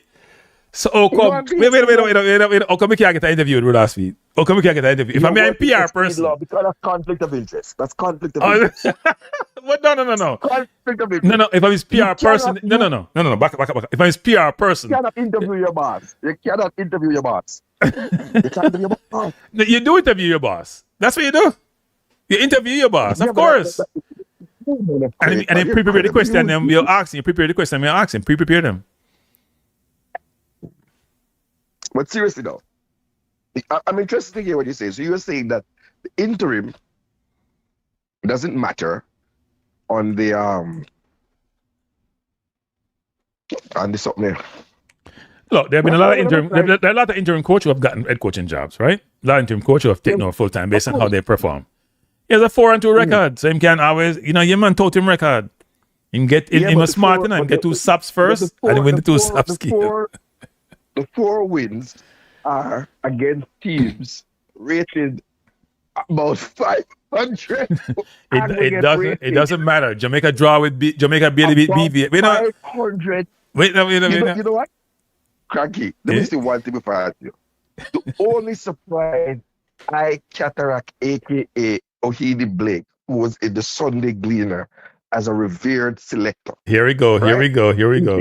Yes, you sent it to me. Yeah, you sent it to me. Say Gleaner, recognize it. The only thing that surprised me, Cranky, is that Jamaica didn't play against the Vatican. I think the Pope was busy. I write about AI. There you go. We could not have selected more minnow teams to boost the record. You have to call these things out for what they are. They spent money to play 2 Caribbean teams to give the opportunity to say he has a 2-0 record. Wasting money because none of those players featured in the critical games against New Caledonia and DR Congo. None of them. And then we have no money to pay the reggae girls get ticket to get to Panama. We could have selected an interim coach based in England. You have Dean Burton, who is part of the program. Yeah, let me just go who's part of the program. You have Dean Burton, who is part of the program, part of the setup. Dean Burton live in England. You could have given Dean Burton that and saved £2,000 worth of. Let's stay upon linear thinking. I'm just saying to you, the JFF has been spending money to boost the resume of Rudolph Speid. Yes, Speid Law, I said it. Good. It's my opinion. But Cataract, you're not objective in your thinking about Rudolph. You're not like Crank, who's very objective. If you don't have money to pay for a team that is trying to, I would agree with that. And you are taking those valuable resources to fly the Cavaliers head coach and a number of his players and former players across the ocean that could pay several of the tickets for the girls. I just say, if the Unity Cup was about finding, unearthing young talent, Dean Burton is an under-23 coach at West Brom, vast experience. You could have given him the 1-month contract. Saved a bunch of money. I don't know how much money you would have saved per se. You certainly would have saved on airfare. Yeah, you would have saved on airfare, yeah. No, look. The JFF the JFF is going a certain direction, whether we like it or not. Come. I don't know why they open up the coaching. They open the role in terms of trying to pursue other candidates. I assume the board is split, and therefore the board decided that they want to see other candidates who may qualify. They have set the bar very low in terms of minimum qualification. They've established a construct whereby now they can have their candidates pursue the role. I know Rudolph is very interested. He's said it explicitly. He's interested. I think Cole is interested. That's why he probably pulled himself away from Rudolph. And I'm sure there are others. I heard someone tell me earlier that the gentleman who was at Arsenal Academy, I think he's also what was his name? Michael Donaldson. Yeah. His name is assistant? Michael Johnson. Yeah, he's also going to apply. No, Michael Johnson was not at Arsenal Academy. No, not Michael Johnson. Not the guy who was there. Michael Johnson, who used to play for Jamaica, right? He's also applied. Yeah. He also applied. Different. Also applied. He was the former head coach of Guyana. Yeah, he also applied. I'm conflating him with Donaldson, but he also applied. So, there are a few people. They said they had 4 applications before, way back when. So maybe this will open up to more people. I don't know. I heard Darren Moore was interested. I don't know if he applied, actually. I heard he was interested, and he's out of work. Darren Moore, we are calling you, Darren Moore. We are calling on you, Darren Moore. Jamaica is calling on you. But as we know, people, here's another thing, too, we got to be considering. So here's where I get beaten again. Anybody comes in would have to be able to work with the JFF. That's a big challenge. That's difficult. Those relationships have not. JFF can't work with nobody, it doesn't look like. They never work. I mean, Tapa put up with a lot. It was challenging for Tapa. Hagrimson runway. McLaren runway. Rudolph maybe can manage them because Rudolph know them. Should Rudolph be the head coach? That's for you guys to decide. Should Coley be the head coach? That's for you guys to decide. Well, not for you to decide, for you to provide your perspective. The board will decide. And the question is, where's the board on who should assume the role? And why are we just putting out the requirements to the general public about it being open and we're in June? Why don't we do that previously? And then Rudolph Speid said years before that he has a Rolodex of a listing of all these persons who will be interested in the job and who wants to apply. Are we truly putting out to the public, to people to apply, or are we just doing it as form of a substance? Right? It's pretty widespread in terms of now they're saying you can apply. You have what? 20-something days to apply for the role. I would have thought they would have contacted some individuals. Maybe they have. along with a general request to get people to input their resume to apply. They're not contact nobody. They're not contact Olegola Solskjaer. They're not contact nobody. Someone said they can't pay Darren Moore. I don't know what Darren Moore needs in terms of compensation. I would say the JFF also is crying that they have no money. Right? And the girls in Panama are playing, by the way, I think the girls play tomorrow, right? They have 2 games against Panama, and then Jamaica plays Saturday against South Africa. And I'm sure those games will be shown on JFF Live channel. So support the channel. JFF need money. Support the channel. Cost less than $10 a month. How do you mean that they don't? Hold on. You're saying they can't afford to pay Darren Moore. That is what you call rhetoric. I don't know. I'm saying, can they? I don't know. Somebody's asking the question, not me. No, but just as I said, that is the rhetoric that they use.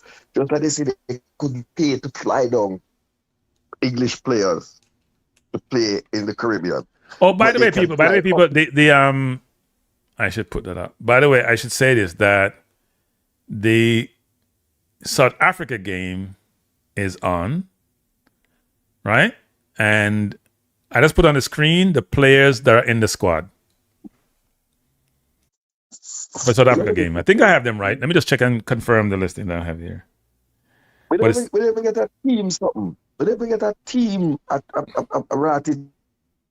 What? You haven't gotten a what? Team list or whatever. Come on, bro. The list came out. We gotten a squad release. When did the list come out? This came out today. Oh, I have it on the stream. Wait, I think I'm missing somebody here. Okay. No. Kyle, I'm missing some players, people. I'm missing Kyle Ming. Oh, my list messed up. I'm missing Kyle Ming as one of the defenders. I'm missing a few players. I'm missing Kyle Ming. Should be on there. Just check. I'm missing Kyle Ming, maybe Kahim, Dwayne, Trevante, Jajan Brown. Yeah, Kyle Ming should be there too. I'm missing Kyle Ming. That's the one I'm missing. I was missing somebody.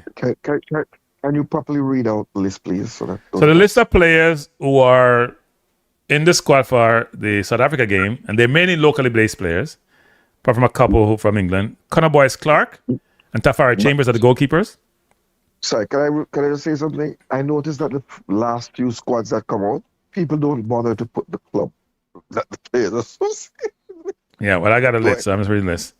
Defenders are Christopher Ainsworth, Ronaldo Webster, formerly of Cavalier, Richard King, Giovanni Lang, of Cavalier, Kyle Ming, John Bell of Cavalier. John Bell hasn't played for a while. Cavalier. Robina Gordon, Tariq Zimenez. That's all the defenders. I'm missing Kyle Ming from the list. In the midfield, Adrian Reed, Cavalier. Brandon Cover, hopefully never at Cavalier. Nikela Hellis, Dwight Merrick from Racing. Dwight Merrick, Manteca United. I don't know what Dwight Merrick play for. Manteca Bay United. Oh, yeah, okay. And sorry. Courtney Clark, who's that? Walter. Yeah, and he was brilliant in the Unity Cup. And then forwards, Kahim Dixon, Charlton, formerly of Arlett Garden. Dwayne Atkinson. Failed every time he has been given a senior jersey. Jersey again. Trevante Stewart, who we've been hearing about forever, finally get a call up. He must have on vacation from Israel. Trevante Stewart is in the squad, people. Dejan Brown, who played in the Unity Cup also. Nikelia Fuller, Corey Bennett, and Ronaldo Robinson. So Corey Bennett? I thought he was not Corey Burke. No, it's not Corey Burke. So let me just say this, people. For all of those people in Jamaica who have been anti-diaspora, like Maverick, you have a chance now with almost a locally based team, locally born team to play against South Africa. And I think that we should bench Connor Boyce Clark, we should bench Brandon Cover, and we should bench Dejan Brown, and we should bench, who else? Courtney Clark. We should start Adrian Reed, Nicola Ellis, and Merrick in the midfield. We should play Kahim Dixon, Javante Stewart, and Nicola Fuller up front. In the defense, we should have Richard King, Kyle Ming, Ronaldo Webster, and Jimenez, and Tafari Chambers, the goalkeeper. So then it's an all locally born team. There should be no complaints about this being too much diaspora people in the team. So Maverick, you get what you want. You have a mainly locally born team, and that should be the team I would think going forward. That's how it should work. Totally support that. So Rudolph, you're doing a good job. Now I would assume, this is gonna be really bad on my part, that the reason why we have this litany of locally born players, or this volume, I should say, litany sounds bad, is that a lot of two things. We didn't have the money to carry out them players from England, or a lot of them were on vacation and couldn't come. One or two. So there's something I want to say to you, right? And I check this out. By the way, for those the locally born team that plays Cameroon, it wasn't Cameroon national team with all its best players. South Africa's at the Gold Cup is going to be their best players. So don't get it conflated and confused. Go ahead. Right. It's a whole different story. It's a locally born team against the South African national team, not some pickup team from back home that's local league players. Go ahead. Go ahead, Kata. Yeah, Cranky. Big up the man self, big up the eye self. I want you to look up the cost of a plane ticket from London to Mexico City versus the cost of Jamaica to Mexico City. It depends. Do you have straight flight? Of course. From Jamaica to Mexico? Yeah. You do? No, there's no straight flight. I was going to say, there's no such thing. Of course not. You have to fly through Panama, and not for them on a visa. But just look at the cost of a ticket. A flight from Jamaica to Mexico, Kingston, from Montego Bay to Mexico, and from London to Mexico. You'll be surprised to know, for those who say they have no money, that it is cheaper. Cheaper. No, that's not what it says here. It says a flight from Mexico to Jamaica generally cheaper and shorter, starting around 4,600 round trip. In contrast, a flight from London, Mexico is significantly more expensive, typically ranging from 800 to 1,300 due to the longer transatlantic distance, blah, blah, blah, blah, blah, blah. So it depends. It depends. It's a general state. It depends. I don't think it'd be cheaper, because you can buy some cheap fly go here, something like that. It should be cheaper from Jamaica to Mexico. You can buy cheap flights from London. The tour flight. You can fly Ryanair.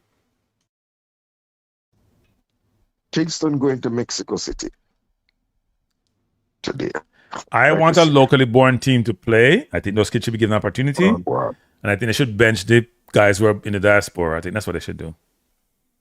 I'm totally supporting that. I don't want to bungle and say. I don't say it honestly, I don't really care. You do what? I don't really care. Now I think Whisper should follow. I think Whisper should follow Kaheem Dixon's strategy, which is when you get called up, you go play. Achieve nothing in football if you don't play. Isn't Whisper out of contract this year? Way more play next. That's an interesting one. That's a very interesting one. But I cataract me, I almost finished right now. Me there for about 2 hours now. So you can fly. Huh? You do what? 11 hours. 11 hours of the round trip, and you arrive 1 a.m. Well, first of all, you gotta be very careful when you check these things, because players aren't gonna fly any old time and day, right? So the fear that you are trying to propose or consider may not be applicable, because it may be that the players will not fly at a very convenient time, and not because of cheapest fear and be put in the back of the plane and all them nonsense. Lands you at 1 a.m. and lands you at 1 a.m. and have you make an 11-hour stopover in Panama City. Yeah, players don't want to do that. Players want a straight flight. They want a straight flight. Well, there's no straight flight from Jamaica to Mexico. No, I'm talking about from Mexico to the UK to Mexico. I'm not sure they have a straight flight either. Do they have straight flight from the UK to Mexico? I'm not sure about that. Maybe you fly to a U.S. city, Of but then course. again, as you said, you may not have the requisite document to temporarily stop over in the U.S. So who knows? England. We go England to Mexico. All right, Yeah, man, Cataract. No, let us show up here and look up them thing there. The fact of the matter is, Cataract, we Right. would agree that the financial So this situation of team JFF here- is not ideal. But the team they have here is This team a here- locally born team. Apart from Kanaya and Cover and Clark and Brown, that's it. The locally born team. I think that's the list. So the locally born players will get an opportunity to play against a very good team. Kanaya, Cover, Courtney Clark, and Dejan Brown. Brown. But Brown is at Derby City still? Yeah, I think so. He used to be at Derby City. Is it Brown? But he has also, it's interesting, he has Cover listed in midfield. Cover played right back. He can play midfield, we know that, but he played right back during the Unity Cup. So, very versatile player. I'd like. And I heard would Cover's like, interview. Cover said when the national team call him, he might play. So we want to hear Cover. When national team call him, I turn up. That's what him say. No, Brandon Cover is as Jamaican as they come. And I think he's one of the players that have been most hard done by. Because when you remember that CAC under 23 team that went there, Brandon Cover was the player of the tournament for Jamaica. Played in the midfield double pivot with my boy there from Mount Pleasant, aka Mr. Red Card. Her name again? Oh, that mercy. I don't know. That's Sean Anglin. Oh. I'm surprised Anglin. You know what? Rudolph ban Anglin for good. Because Anglin went late for some game. Anglin was part of the squad before now. Anglin not being here says a lot, doesn't it? Remember Anglin was late for training or something? He hasn't seen the national team again. So Rudolph, I use him as an example.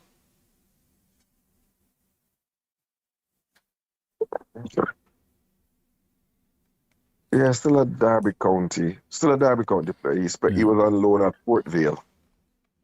So Jeremy Johnson says, if a team dominates a league for the past few years, is that the players are good or is that the coach is good? It could be both. It could be either. I don't know. You guys can tell me more who cover Jamaica football. Is it Rudolph? It must be Rudolph Speid because you keep changing players. So it has to be the coach. And Cataract, a call is coming in, Cataract. You got to go, Cataract. You've been on long enough. Yeah, man, big up. Make another call coming. Yeah, That's man. not forward. 433, long time. How are you doing? Cranky, big up yourself. Hey, what else, sir? Boy, man, I really keep in tune with the football since recently because. What happened? You got a job? Yeah, I'm work late night, so. Work late nights? Yeah, man, I come off work some 10 o'clock and thing, you know? Oh, So by the time they have the show and them thing there, depending on the day, I can't get to watch the game, them, you know? okay. But things like them can watch the game still, but I mean, not much to say, no, Cranky, because, you know, if England or some of these teams did fail to qualify for a World Cup, the media they wouldn't be having it, you know? The media would destroy everybody involved. They destroy the players, destroy the coach, destroy the administration. It'd be like Italy, where Italy asks everybody to resign. Right now, I see some recent articles from Observer and I say, them people and Speid, them must be friends because the way them dress it up is like, me even hear people are trolling and I say, Reggae Boyz turning a warm-up team, you know? Yeah. Like, when people can make a statement that teams are lining up to play Jamaica before them go to the World Cup, I mean, you just can't say that after you fail, Cranky. Like, you can't say that, you know? Yeah.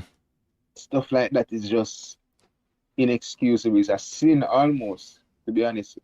After you literally just failed to qualify. You know what I'm saying? But, I mean, in terms of the Unity Cup, I never watched the game, them one thing, but...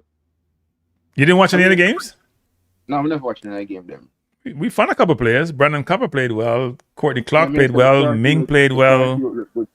Who? But I mean, I think in some sense, this only makes sense unless Speid is going to be the coach, because I heard him on the radio and he said that this is kind of like them preparing for the Nations League, right? That's coming up. But what better way to prepare than to have somebody that you potentially see as the full-time coach, or somebody that you would already hire as the full-time coach to have those 3 games in a sense, you know? Maybe he's been hired already as a full-time coach. Yeah, probably, you know, in terms of just like looking at the new player then, because eventually we have a lot of players that we need to make some tough calls and to kind of like fade out. Not to fade out because we don't rate them also, but you know, football is a evolving sport in terms of moving around people and just wanting something fresh and new. You know what I'm saying? So, Yeah. in my assumption, I think to some degree he is the full-time coach. And I mean, even with the JFF posting this thing, I mean, didn't they say a couple months ago or weeks that in June they would make a decision on the full-time coach? Yes, but they keep pushing it back. Right? I think they're having some inside challenges where people may be pushing back.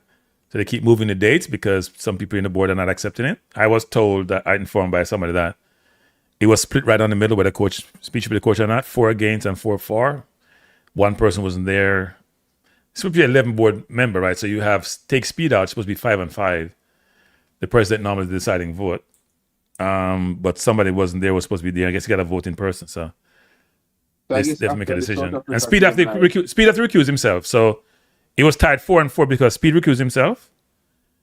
Speid recused himself. Somebody wasn't there, and then somebody wasn't voted or something like that. But it's tied 4-4, which will make no sense because I have 11 people. Yeah, Should be 5-5. I was looking at the thing that they posted today, and you know, I kind of just laugh. Like some things I'm read, it's just, I mean, okay, then I mean that's expected, and like represent the JFF, and I mean they expect any coach to like represent whoever they're employed by, right? Yep. I mean, key responsibilities, squad selection, and player recruitment. I mean, that's not rocket science. Training, No, what they have done is try not to make it too specific, and they're very careful in making sure that who they consider for the role meet all the requirements, and it doesn't put them in a bind where they say something and they can't satisfy. You expect training, tactics, and match preparation, lead technical and support staff, and represent the Reggae Boyz and JFF. Even if you hire one coach from 5 side, they expect that's the responsibility, you know? Yeah. Look, I think it could have been more technical in terms of what the requirements are. It could be you develop a recruiting program, recruiting process to bring people in. It could be how you engage, manage, associate with stakeholders. It could be that you have much more. Go ahead. Those are part of the requirements. Those are part of the normal requirements, though. That's part of the normal requirements. You know, football management is an inside job thing in terms of agents, and everybody know available jobs in the world. You know what I'm saying? Them say people been applied before, and you have a lot of other persons that would have been interested, but probably never put in an application, right? So I think this is just to maybe, I don't know, appease the public or something, which I don't think it's appeasing anybody to be honest. I think it's probably, I'm going to view it a little bit differently. I think it's more of the board saying we want to see more people. Want to see more people. Yeah, we want to see more people. You're telling us this person should get a role. Some board members are not comfortable. Some board members are listening to the general public and saying, yeah, we should challenge this. And they're basically saying, we need to see more people. So let's see who would be interested. And one thing that have been talked about, but should be considered is, which has been mentioned, but is a clear factor is, can we afford someone, someone we'd like, can we afford them? But look at it this way, right? Right now, this to me disqualifies Speid because him not have elite level coaching experience and him not have strong leadership or communication skills. No, that's I keep telling you. Go look at the requirements again. You're missing something. Yeah, but look at the minimum qualification requirements. No, but may I use 2 to rule him out already. You get me? I say no. You're making a mistake. Read the second half of the sentence. Which one? CONCACAF A license or no? Go to 2. Go to 2 again. Elite level coaching experience. Mm-hmm. What does it say after that? What elite level? No. What it say after that? Experience. Preferable with senior national teams or top tier professional clubs. When I see that now one day. Yes, that's what it says. You're missing that part of the sentence. Oh. Yes, they made sure I told you they cover all their bases. They cover all their bases. They did a good job of covering their bases. Me just see the next line. Yes, that line covers that base. Man has 4 and 2 or 4 1.5 in terms of record. What are you talking about? But Cranky, you consider Grenada and the other team. They said preferable with senior national teams. Kohli have that experience here. But Kohli was. experience against- It doesn't. experience against No. India is Read the qualification. It's minimum qualification. Qualification. So the man cover them BS. What you talk about? Cover them BS. But 2 friendly game and 3 friendly game also can be elite. 433. Listen to 2 things. They move from pro license to A license. Cover them BS. They move from elite coaching to with national team. Cover them BS. Right. 1 and 2, they cover their base. How many games Speid have in total with the national It doesn't team? say a number of games. It says No, you but have I'm experience. saying- He has saying- 6. But I'm saying, But don't him have work So up what- qualification on him bench. so hold on, Frankie. Pan The him bar is resume. low. Hold on, no. The bar is low that we are going to use 6 or 7 But games the bar instead of was somebody been low when you choosing go to A license for coaching national team. The bar is low at A license. That's a low bar. You can't go any lower than that. top tier professional clubs. Preferable with senior national team. Elite coaching. That's a top tier. So forget about not professional national, the professional club. With senior national teams. Kohli have that experience. Speid have the experience. They cover their bases. And them say diverse stakeholder expectations. Him of that. Yeah, yeah. Them cover them base. Every single base is covered. Every single base Well, is now that covered. me read that second slide, there sound like it line up team still. Yeah. I said, of course. Why do you think me have the thumbnail me have? Read through it and realize it's set up for a locally based coach. Locally born coach. Kohli's not locally based, but he's kind of locally based now. That Jamaica, so man Kohli qualified for the role. Was Kohli there for the Unity Cup? No, he didn't go. But Kohli has pulled himself away because he wanted a job. So it look like he pulled himself away. He wanted a But I job. did say that. I don't think he must each up on that speed if he might try to go for the job. As soon as I say you have to work your own part. You know what I mean? Right. So, People, because please don't focus on the people. Please, people don't focus on elite, because elite for them who wrote this means you have international coaching experience, or you coach some team that may play. Because, for example, say Cavaliers is not a pro team, but then play against pro players, then play against MLS teams who's ranked in the top 10 in the world. So in terms of league, so they can make that argument. But in things like this, Cranky, the minimum qualification shouldn't be a CONCACAF A license too, because I don't think any Of course not. It should be a pro license. That is not in the question. Of course not. The competent teams in the region that are successful, them not have a coach with CONCACAF. But what I will say to you is that FIFA doesn't mandate a pro license at this point in time. It's not mandated till 2030. So therefore, they're in that purview, and you can't say they should have XYZ because they've done it before with Tapa. Well, Tapa didn't have a pro license. common sense is not so common, because you think that the more qualified you are, to some extent, a lot of those people would be better than the less qualified in a sense, you know. And it's not to say that every qualified individual will get the job done, because we have seen that we've had qualified coaches before with pro license and so on, them never really get the job done, right? Yeah. However, more than likely, you still want to give somebody that is more qualified the job based on just, you know, them experience, etc., at the highest level. You know what I'm saying? Compared to somebody who is just up and coming, like a Rudolph Speid in a sense, you know, and who has coached at a much lower level.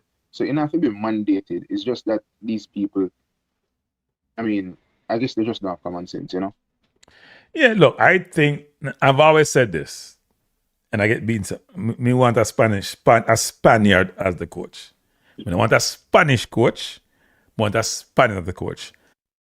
It's a footballing country where you look what country is dominating coaching across the world. You look at that country and their footballing philosophy. You look at their requirement for the UEFA Pro license. And you can find one who has some success and if you can pay them and get them a job.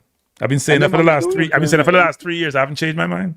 Iriola, you have such man down at Italy, Fabregas. Well, you can't afford them, man. You can't afford them. We're not going to even go. We're not going to go that far. Yeah, but all of them, whether it's Pep or Arteta or Ariola or Enrique from PSG, they dominate coaching. They dominate. I feel like what we fail to realize, as in the JFF, is that like you have a lot of coaches out there that they want to make a name for themselves, you know. Yeah. And you know what I mean? So they just like give anybody the job. That's where you have to have an eye for talent to say, you know what, this person look like them up something, and at this stage that we're in right now, he could be a gem for us. You know what I'm saying? And yeah, he's not going to be the most expensive coach, but if it worked, then it really worked. You know, he can have a lot of success, and then he probably just leave and venture off to something bigger. You know, so we just really not look we're not really looking enough, to be honest. You know, and again, them say them No, not. I think we are very localized in our thinking. And when you bring that up, people want to push back on you and say people in the diaspora think you know everything. But I don't think the people sometimes realize that they know what they know and they know what is in their environment. And even though they may have access global to information, they have not had the exposure and the experience that allow them to think a certain way. But they think they know everything about everything. And if you challenge them, they take it personal and they're going to push back hard on you. And that's fine. It's their prerogative. But at the end of the day, if they listen and they don't take criticism as criticism, but they take it as information, they would make better decisions. Much better decisions. Before I listen, I just want to say congrats on the Premier League title, you know. You know, so I didn't beat you about that, right? You know, I don't say anything, right? Because I'm a very humble winner. A very humble winner. I go call and congratulate you. You know what I mean? Yeah. You call after we done and it died out and move on. No, man, you know that. Still celebrate until next season. Celebrate until the next season finishes. You know what I say? So we win with humility. That's what we do. Well, some of us. The title, you know, because yes, the Knicks are very important actually. More important than even Arsenal. Huh? One game like 2 years ago, and from this I just my team, you know. So. Oh, so you're a Knicks fan? Yeah, by just going to one game, and I'm a Mets fan as well. Well, whenever I go on a baseball game, I go watch a game over the Mets stadium, a football game. So I just become a fan of the Mets though. But big up yourself. All right, bless up. Thanks. Yeah. Hello, good night. Oh Lord, have mercy. Are you a call? Yeah, last call of your night. Go on. The floor is yours. Hello. Fisherman. Good night, man. Good night. Pressure come off. Yes, he came off. The cataract, I think I am cataract, they will talk for the whole night. I don't know, me a cataract. When cataract, tell cataract for open a podcast, man. I'm alone want to talk. The floor is yours, Fisherman. Yeah, use it for time. I want to finish the program. The floor is yours, man. Finish 8 o'clock, so you have 8 minutes. I know you want to talk. Go on. The floor is yours. Cataract, good afternoon. Good night. Good afternoon. Good night. Good evening. Good evening. Good evening. Good evening. Yeah, good evening. A good while love me not call you, you know. Yeah, if you make your head hurt you. Well, I haven't been on that much, you know. I've been busy. I haven't had time for the YouTube, but anyway, go on. Cataract want to tell the same cousin can still play and all of them things and then not call him up. So what you have to say, Fisherman? Because you don't come to call cataract. You come to complain about local versus overseas. They can never do. So let me hear the argument. So wait, Fisherman, are you very happy about this team going to play South Africa? If me happy? Mm-hmm. No, it don't really matter which team they go play them. No, but we have in the squad, we only have 3 overseas born players, so you should be happy. You and Maverick should be happy. I mean, most likely them enough of the guys them supposed to go on for a vacation, some are who go play and all them stuff there. So me never really have one did I want if I were local or no, but the locally born players are getting an opportunity, right? They get an opportunity. That's well good. Them get them opportunity. All some of them to do is just take it with both, grab it with both hands. I would agree with that wholeheartedly. I hope they do. That's all them have to do is go out there and put up them and say, yes, me ready, me can play at this level, you know. It don't really matter. And I hear the guy named Brandon Cover. Yeah. I just hear him on the sport news a while ago. Me kind of there distant from the radio, but me hear him and him was saying him something representing him country and him, you know, me kind of me hear him say that. Yeah, I say yes, him sound like somebody who really dedicated and really want to play for the country. I respect him for that. I don't have a problem with that. I don't have a problem, you know? No, he was very about both he and Clark actually, because you heard both of the interviews, right? I think Clark made his debut. Yeah, as I said, I'm away from the radio. I couldn't hear it that properly. But me hear like him say, either always want to represent him or glad to represent him or something like that. Yes, he did say that. I may say yes. It you know, me feel when me sit down and hear him say that represent my country and stuff. Yeah, I kind of feel, you know, me say yes. I kind of appreciate what him say and him. And so I have a question. I have a question for you. Who you want to be the coach for the national team? Who want to be the coach? Man, I repeat my question. Well, to be frank, Frankie. right now I'm not out here pushing which coach I want. I just want a coach who can come and bring the team, bring the Jamaica football somewhere. Play a part to help develop Jamaica football. I don't care who. I don't care where the person come from. I don't really matter. I don't really matter. It don't matter to me. Do you think any of the locally born coaches are at the level to do that currently? If part of your objective is to develop the local footballers to get to a certain standard, they can compete globally. Do you think any local coaches have those prerequisites to do so? All right. The thing is, at the moment, I hear them say them don't have the funds to really bring forth a coach. And if you don't have the funds to do it, I don't think you can force them to do it and them don't have the funds. Where them go and get the funds? So here's a question then. So why put out the request for people to apply if you can't pay them? But I think the request is far mostly, I think it's local coach. Them really have request far. Okay. The thing is, people say get foreign coach, get the coach. But if they say then don't have the funds, what them gonna use to pay that foreign coach? Because I see them when I see them call for Slida Mali to help fund the team, the girls team to go and play these 2 practice match. I was shocked because that's why I couldn't do the job that those person is doing, you know. Because you see, if me and somebody fall out certain way, it going to be hard for me to turn back and go and kiss that person behind to get funds to go where I want to go, you know. It's going to be very hard for me, you know. I couldn't do that, you know. So if you see them do that, it really look like they're strapped for catch for real. Well, I mean, you can also appeal to someone's sentiment and love of something, right? So they probably know she's very supportive of the girls and therefore will never tell them no when it comes to the girls.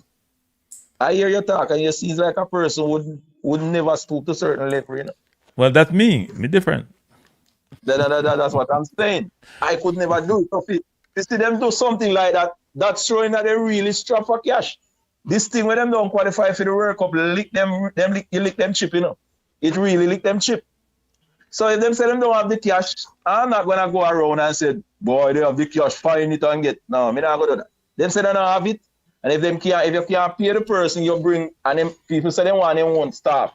Because the people talking about bringing coach, you know, they say when they get a coach, they must make them bring them one staff, bring them everybody where they're supposed to carry. So where the JFF gonna get those funds to pay all of those staff. They say they must get a technical director, bring him here to develop the football. If they don't have the cash, where them gonna get that money to pay those? Well, no, they have a technical director now, right? They hired a local person, technical director, correct? So that's off the table. Experience. So what I'm saying, if you pay the local, the person who is local, you don't think the person who come international gonna take more? Yeah, I mean, we don't know who may be considering the position. We don't know what the compensation they're looking for. There's some people already rich. They may just want a role to get them back into a certain place. You never know, right? You could get lucky. Nobody want to work for free, but you could get lucky.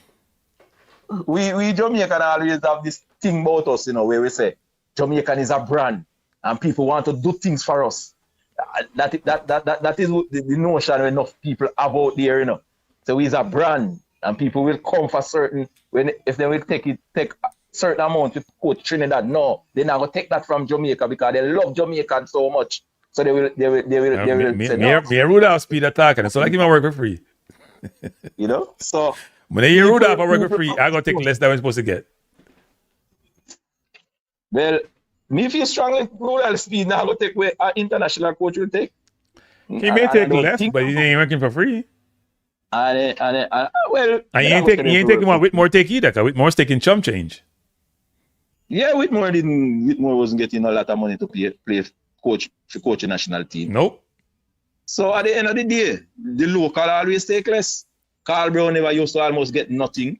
One time, the Federation, Captain Horace Burrell, and Carl Brown come out and say, Captain Horace Burrell tell him that he will pay him $100 $100 US. $100. I don't know if $100 or what. Either days or weeks we coach a local squad. Burrell had no respect for certain persons. Just to tell you how we treat when it come on to local. But as I said, if Speid get the job, and the way how I'm hearing talking, it sound like him will get the job. Yep. Until if he get the job, I don't have a problem. Okay. Because you have some things when we really like him stamp out.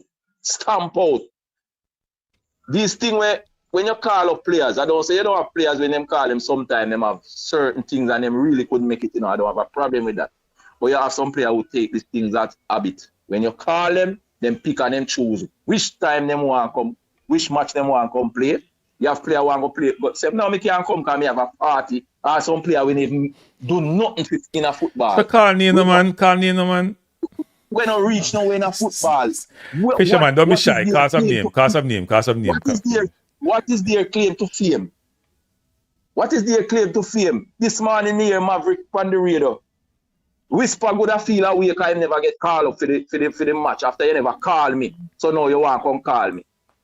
So the man have a right to vex. When me hear the man attack him something, me sit down and me say, this man always come up with some things, If me have a youth I go to school and they say Maverick come talk to give some advice. Would I tell me you don't go to school today, Yeah. More no one think go to school today. I thought you were a Maverick supporter. No, that's how you thought. You thought that me people always thought say me that me support somebody, I agree with somebody sometime. That means I support him in everything. It's nonsense. Cause Maverick don't feel say a player.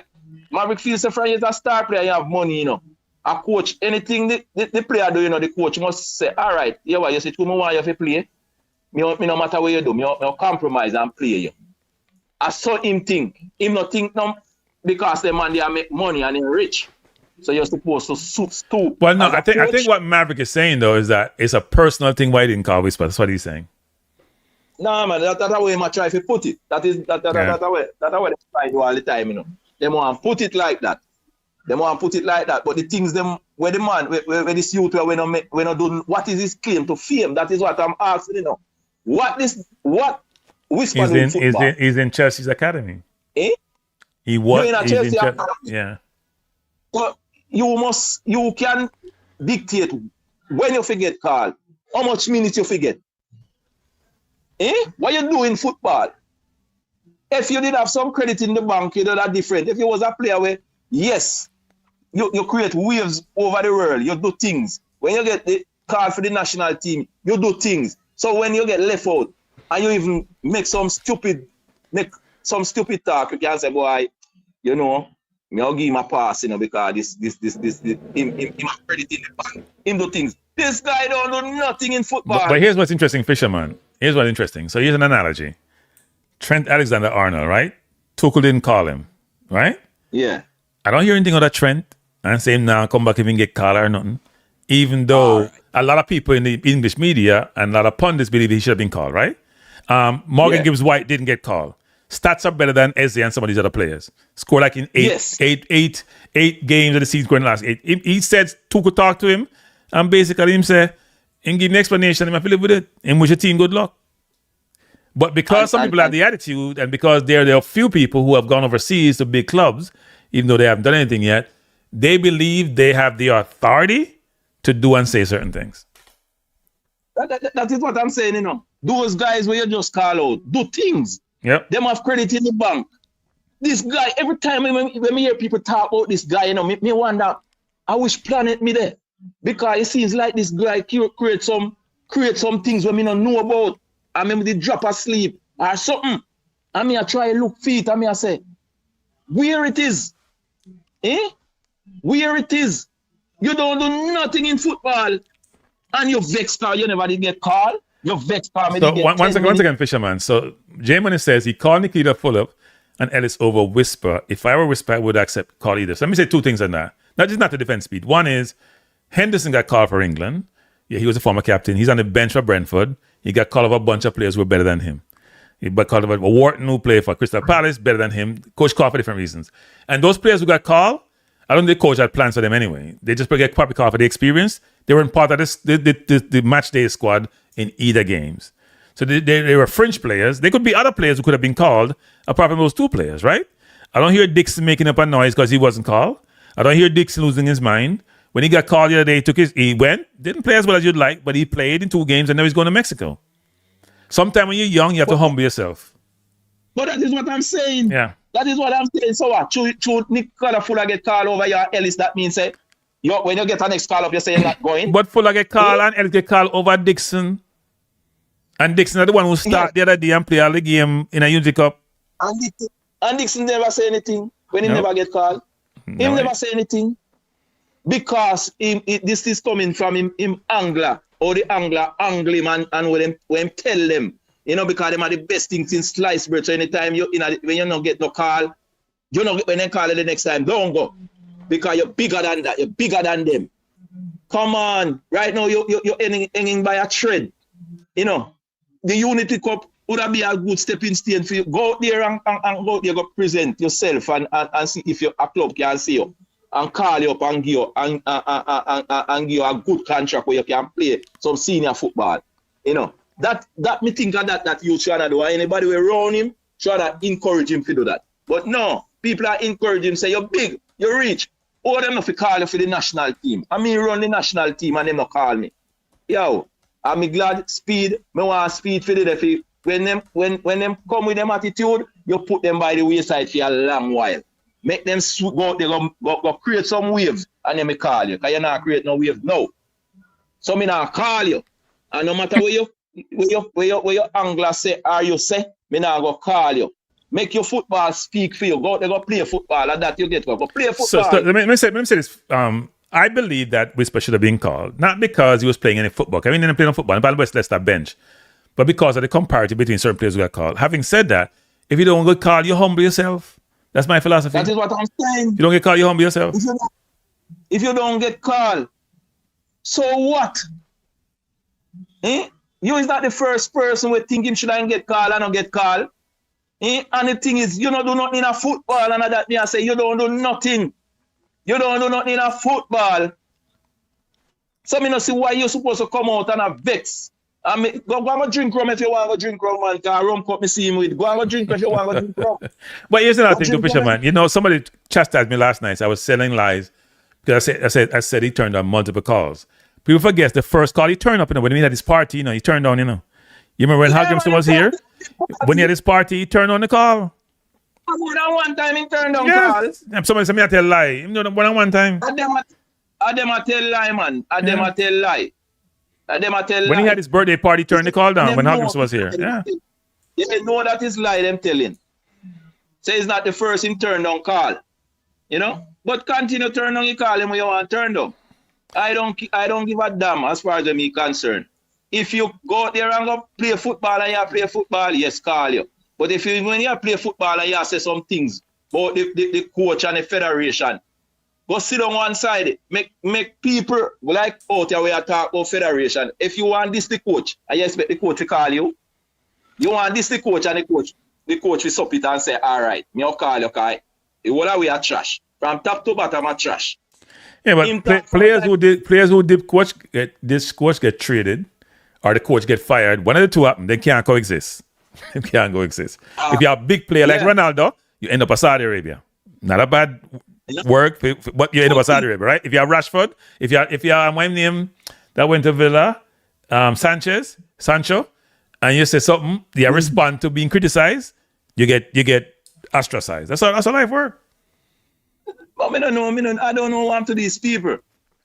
Behaving like these guys the best things in sliced bread and he might create waves. So if you get called every time and even if you do anything, you must be overlooked. So Fisherman, is a question for you, Fisherman. It's a question for you. The question is, so answer the question. Does Speid have a bias with squad selection or no? If him have a bias with squad selection? Yeah. Let me see. Right now? No, I don't think so. I don't think so. I think him right at the moment him pick who available to him. I think him might pick who available to him. No, let's say before. So let's the previous window before the Unity Cup, he had a chance to pick across all the players. I hear nobody complain. It's going to be fine funny, Fisherman. When anybody not cuss when John Ross not get called, right? Whenever anybody a cuss. For me, anybody say nothing. But Whisper not get called, and John Ross was playing more than Whisper for the most part during the campaign, people lose their mind. So, and I know Whisper is people's favorite, and I think Whisper has ability, but Whisper wasn't playing for Leicester, and people on the bench. Whisper is a relegated side, getting relegated, and they still weren't, they might play a 16-year-old Whisper. Whisper boy, about 19, 20. Whisper, they brought him on loan, they watched him in training, and didn't think he was good enough. Then we don't see that. Then everybody don't see that. People are trying to make excuse. See, then people don't see that, say never there get no game. We don't see that, say never there get no game. Every time when me turn on my TV, I look for him play. Either him come on some 10 minutes, or him not get no game at all. We know everybody not see that. Say never there get no game. Going on one side where him Angla say him did I get called from Germany, must say Belgium, wherever, and him decide to send him to Leicester. We never see it. And him say him score up goals. But him can't score goal after they on the field to score the goal. He was on the bench the whole entire time. And people say a pre-season and him have a hectic, him play a whole lot of games. So in the under 21 and when he go to Leicester, so him go that tired. Are he tired? No, that's not true. He didn't play a whole lot of games. That's not true. He wasn't starting every game for Chelsea. No, he was well regarded at Chelsea at one point, but he didn't play a ton of games to be tired. That's not true. Them say him good feel him tired by, some say him good tired by sitting on the bench and him frustrated. So him not bother take up the car, him have to come get re-energized. Yeah. Come back to Jamaica, come get re-energized, Go and drink some rum and have some party and all of those things. But at the end of the day, I want some of them get weed out outside. Weed out. Well, that's where you and I agree, where I believe they need to be more disciplined. We would also call it culture, in terms of changing culture. I totally agree with that. I don't think... I'm going to give you an example. And people don't like me saying this, but I must say it. There's some players who pick and choose when they come to the national team. Whether locally born or overseas born, there's some players who pick and choose. Now I cover my mouth, then pick and choose.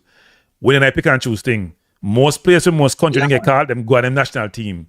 Now, if you're injured or you have extenuating circumstances, that should be broadcast. Not exactly what it may entail, but say, you know what, we accept the reason the person can join. We don't want nobody to say them now turn up. And then I give some like a flimsy excuse. Then they'll come back, stay here.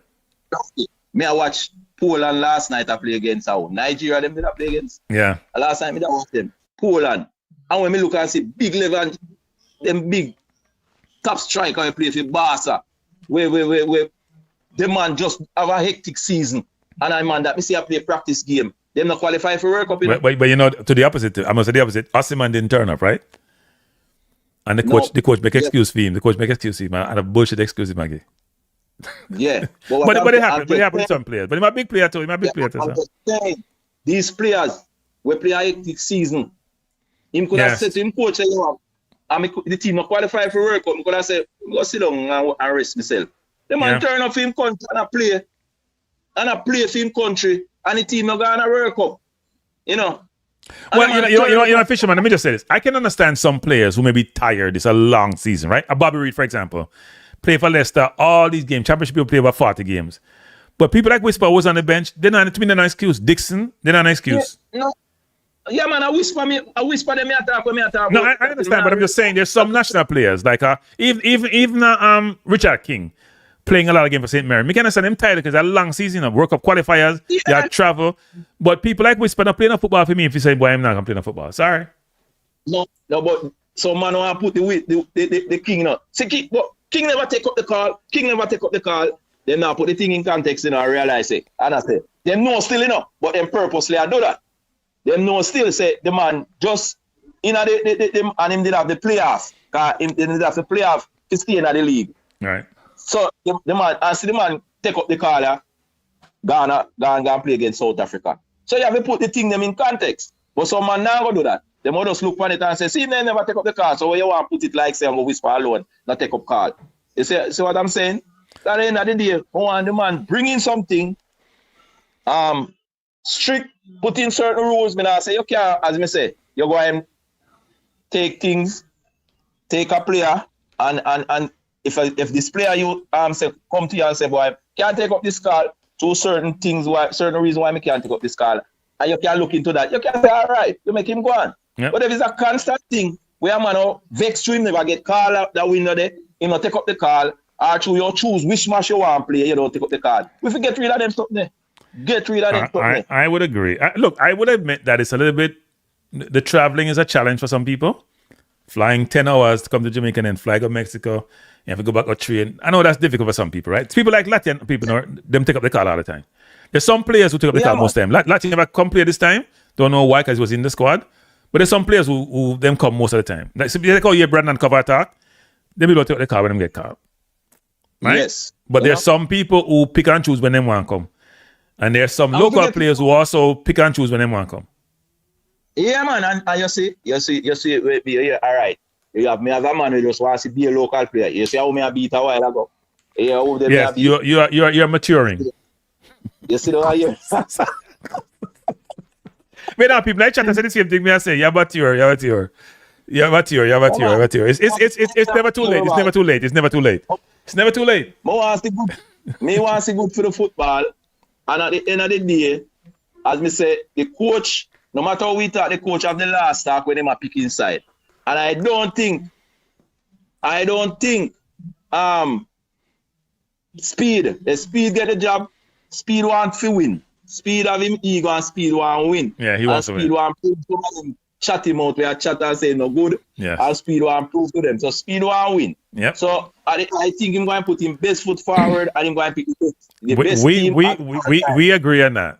Now, I have said Speid should coach a team because of what transpired, but at the same time, I agree with that sentiment. So, at the end of the day, as me say, last night, me didn't want to call you about your basketball, you know. So, why you never call? Because I was on commentating on the game, you know. Do I seem like I know the game? Do I seem like I know the game? I was watching. You was getting, when the game just start, and you start ball. You start say, can't do this. I was expressing frustration as a fan. And as a commentator, because Brunson was hogging the ball too much. We have been very successful. We've been very successful with sharing the ball. I know him alone can score. He was what, 12 of 30 or some ridiculous number. If you watch Brunson from, say Brunson will start out the game by missing shots. But when it comes to the closing part of the game, the man have a turn up. No, but here's what you guys are missing, but people don't seem to realize. You're taking 30 shots. See your team take 90 shots. You take 30 of them, and you have about 8 or 9 players in that rotation. And when you are the main man, if they run him off more screens, if they run him down low with picks, he get more wide open shots. He might pound the ball too much. Look here, man. The man is not a Harden. The man is not a James Harden. The man, Branson, ice cold. The man is ice cold. And when you see the man, me know the man played a 3 point. The man scoring at the first quarter. He missed 19 shots last night. He missed 19 shots. He scored what? 8 in the second. You see how much points the man end up with in the match when the game done? Yeah, but he took more shots than points scored. I think people have missed that. Him shoot the ball 31 times and make 10 score 30 points. That's not good. Yeah, that is cranky. At the end of the day, man, it's all about when the game done. When he reach to the crunch part of the game, what him do with the shots them. You see when he reach down to the crunch, one at the time the man scored the last 8 points. One at the time the last set of points he will score, and the man score every one of them, you know. So Fisherman, here's something different from you people. I'm different from Fisherman. You know something? If he had passed the ball more, we would need any heroics at the end of the game. The game would have been over already. What I'm saying, what you need to understand, them playing on the road. The man are playing on the road. I know. The man playing on the road and going on the road, and you end up. Sometimes we don't want so much of a perfect player. No. That's not what we're saying. That's what we're saying. I'm saying this. Look, the problem we had in the first half is that Josh Hart got 2 fouls, so therefore he wasn't there to contribute as much as he would like. He got 3 fouls in the first half, by the way. And they kept him in, which is just stupid to me. But if Brunson was sharing the ball, Aniobi's a good scorer, Bridges is a good scorer, Cat is a good scorer. You don't need to score all the ball. You don't need to shoot all the ball. Look here, as me I say, Knicks are not really my Lakers are my team, you know. Because Kobe are my player. So me also watch some Magic. So me get fit. So you're a very seasoned person then. Very seasoned. Yeah. You see, if you watch Magic, you're seasoned. Because Magic stopped playing in the 90s. Yeah, man. You know, when Magic contracted with the virus and all of those things, man, and he come back and I play. At the end of the day, all I'm saying, you see back then, me a man used to hate Jordan, you know. Hate Jordan. Johnny Club. When me and when every time when Knicks, because we come up and we say, when name Patrick Ewing is a Jamaican.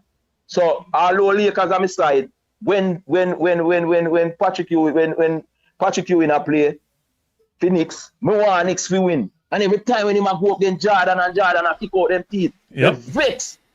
You know? So when them comes up, but when Jordan retire, you know, we say, all right, he must get a ring now. But he make Elijah one come and smash out them teeth. No, that's Starks and him 2 for 18. I mean, I said, him and John Stark. I mean, I said, John Stark. Oh. So when all Jordan now go come back now, I said, my God, he not go get no ring. Nope. And he left and go after them. He went to Seattle, actually. Yeah. Yeah. I mean, I said, John was saying, now get no him not. So you say, no. I see him on the bench, I see him there. I say, me want. Me kind of in a 2 minds still, you know, because you see, when me still, me kind of as a young to come over from France, I say, the youth here, might. But if him no win, me not go to. What I like Branson to win still. Me not tell a lie. What I like Branson to get. I'm a New York fan, so let's hope it comes through. It's about time. It's time we win a championship. Oh, you bring Knicks. Come and live in New York. I don't know why you bring it. It was mainly Patrick, you know, because Patrick used to play at Georgetown. I was a big Georgetown fan. So Patrick was at Georgetown for 4 years, and Patrick a Jamaican. I love Patrick. I love John Thompson as a coach. I love Patrick. So that was the association. And Knicks is in New York, so I like New Knicks with Bernard King way back when. Huh? You think back in the days, you know, most Jamaican carry Liverpool and carry Knicks just true because John Barnes was a Jamaican. Yep. And Knicks and Patrick Ewing. Me feel say that's why most Jamaican. But to them here, Magic. Yesterday, me and Maverick said, I went in the parade. Him know say, I know me can't believe it, you know. What I'm saying? I know say Patrick Ewing was a Jamaican, you know. I went in the parade. Me I say, and him a carry Knicks. Me I say, when me hear say it still, I say, I don't say lie. Tell Maverick, lie. Tell man. Actually, a Patrick Ewing why you carry Knicks, man. You know, but when me hear man say when him the parade, him know say Patrick Ewing is a Jamaican. That's possible. It's possible. News wasn't that free that day then. Go some man. Me not believe him. Me might wrong, but me not believe him. Me feel a Patrick Ewing why him carry. And most Jamaican carry Knicks through Patrick Ewing from back in the days. Me don't know about no. Now I'm gonna say no. But back in the days, our age group people are carrying. Yeah, because Patrick was the only Jamaican you know about in the league them time. Then, we don't know Jamaican. Patrick was the only Jamaican we know about in the league at that time. We know. We are watch Jordan and match up and cheer for Jordan, and people cheer for Jordan while me every side go up against Jordan, me want them beat. Our sons, when sons go up Jordan, me want sons beat them. But them all Fisherman, I have to leave you now. Me overstay, me welcome. Yeah, man. Anyway, you see, if them win, if something I don't win the match, the next match I win tomorrow, anyhow, Spurs don't win tomorrow. They might get 4-0. 4-0. I'm not gonna say they're gonna get 4-0 because they are a resilient team. Remember they won the first game in Oklahoma City. They lose the next 2, and then beat Oklahoma in Oklahoma. Them not give up, man. Them young and they have no sense. Them young and full of ability. Well, yeah, but this is a different kettle of fish. Them man I want it. Then anyhow, you see him like how Cavaliers go down, they go at Knicks and I lead Knicks by 20 something points coming at the fourth quarter and then dash it away. I see them dash it away now. Them dash it. That's done it, you know. Them now win not even one more. Yeah, man, when them get beat, me say that done it because this must get to them head. When them realize, and the coach, them should have fired that coach. That coach is a waste coach. That's probably true. Yeah, that's probably true. He made some bad mistakes. Aside, and the man even cut not him time out. The man when He was saving kill them for the next game. Was saving them. For the next game. Even to make me call a timeout and break the floor. So Yeah, Fisherman, I'll leave you, but I have new respect for you. Your knowledge of sports has improved 100% since we last spoke. And wait, you're much more balanced. I think somebody gave you some water. Somebody gave some. Man. And give some water to drink. Fisherman, give some water to drink. Give some water, some balanced water. We call it balanced water. Balanced water. You're much more objective in your perspective. I watch sport, football, cricket, and tennis, and all them something. I watch them thing there. Yeah, you watch tennis too. So you're celebrating Serena Williams. I come back at 44. Yeah, she come back come play. Yeah, you know why some people come back, people. Before me say the last thing, it's very hard to be at the limelight when you've been in the limelight all your life. It's hard to leave when nobody not think about you, nobody not talk about you. You're not on people's tongues every day. It's very hard. Some people love the limelight. Yeah. Some people love it. They can't see themselves just sitting home. No. You know, them have to find something to do. Sometimes some of them don't have nothing else to really do still, That is true. So when that is go true. Home, yeah. So it just look and them say, although me good at think me not go win not much, but me just go back just to go. Yeah, you're out there, you're competing, you're doing something, you're training for something. Yeah. Anyway, thanks for the call, sir. Yeah, man. Thanks for the call. Yeah, man. Thanks for the call. Appreciate it. Yeah, man. Bless up. Yeah, man. Good call. Good call, Fisherman, for the first time ever. Good call. Later. All right, sir. Yeah, bless up. All right, people. That's Fisherman with a good call finally. No, it's all good. It's all good. I appreciate you being here. Hope that we had a good conversation earlier about the JFF, the coaching requirements, and whether or not the coaching requirements was set up to allow certain people to qualify to be the coach of the national team. I think it was well orchestrated. Maybe well is not the right word, but it's orchestrated. And let's see what happens. Let's see if there are other persons who throw a wrench in the apple cart by applying and are willing to take the compensation provided to them. Because I'm sure, given the people who may apply, the one question is going to be, can JFF afford to pay them?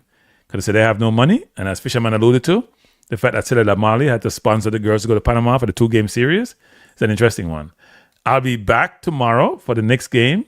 I'll be back Saturday for the Jamaica game against South Africa. Supposedly that game will be on. But the women are playing tomorrow against Panama. That should be on JFF Live, and the men are playing against South Africa on Saturday, so JFF Live. Initially, I got information that the game was going to be the 5th for the South Africa game, but that's not the case. I think the team's supposed to be leaving today to go to Mexico. As you can see from the squad, which I'll put up again, and I'm missing Tyrone Ming from it. That's the squad. It's mainly locally based players with a few players dropped in. Canabias Clark. Courtney Clark was very impressive in the Cup. And also, Brennan Cover was also very impressive. And Dejan Brown didn't get much game time, but may get more game time in this game. And also, we have Javante Stewart, who people have been calling for forever to be in the squad. He's finally here. Let's hope he gets some playing time. We can assess him. We can see him. The coach can see him. And he can be a mainstay. So thanks for being here. Thanks for watching. Before you leave, please hit the like button. Please hit the subscribe. Please subscribe to the channel. Please make sure you have the notification bell on so when I come on, you can see me. And please share the channel. All right? Thanks a lot. Have a good evening and peace out.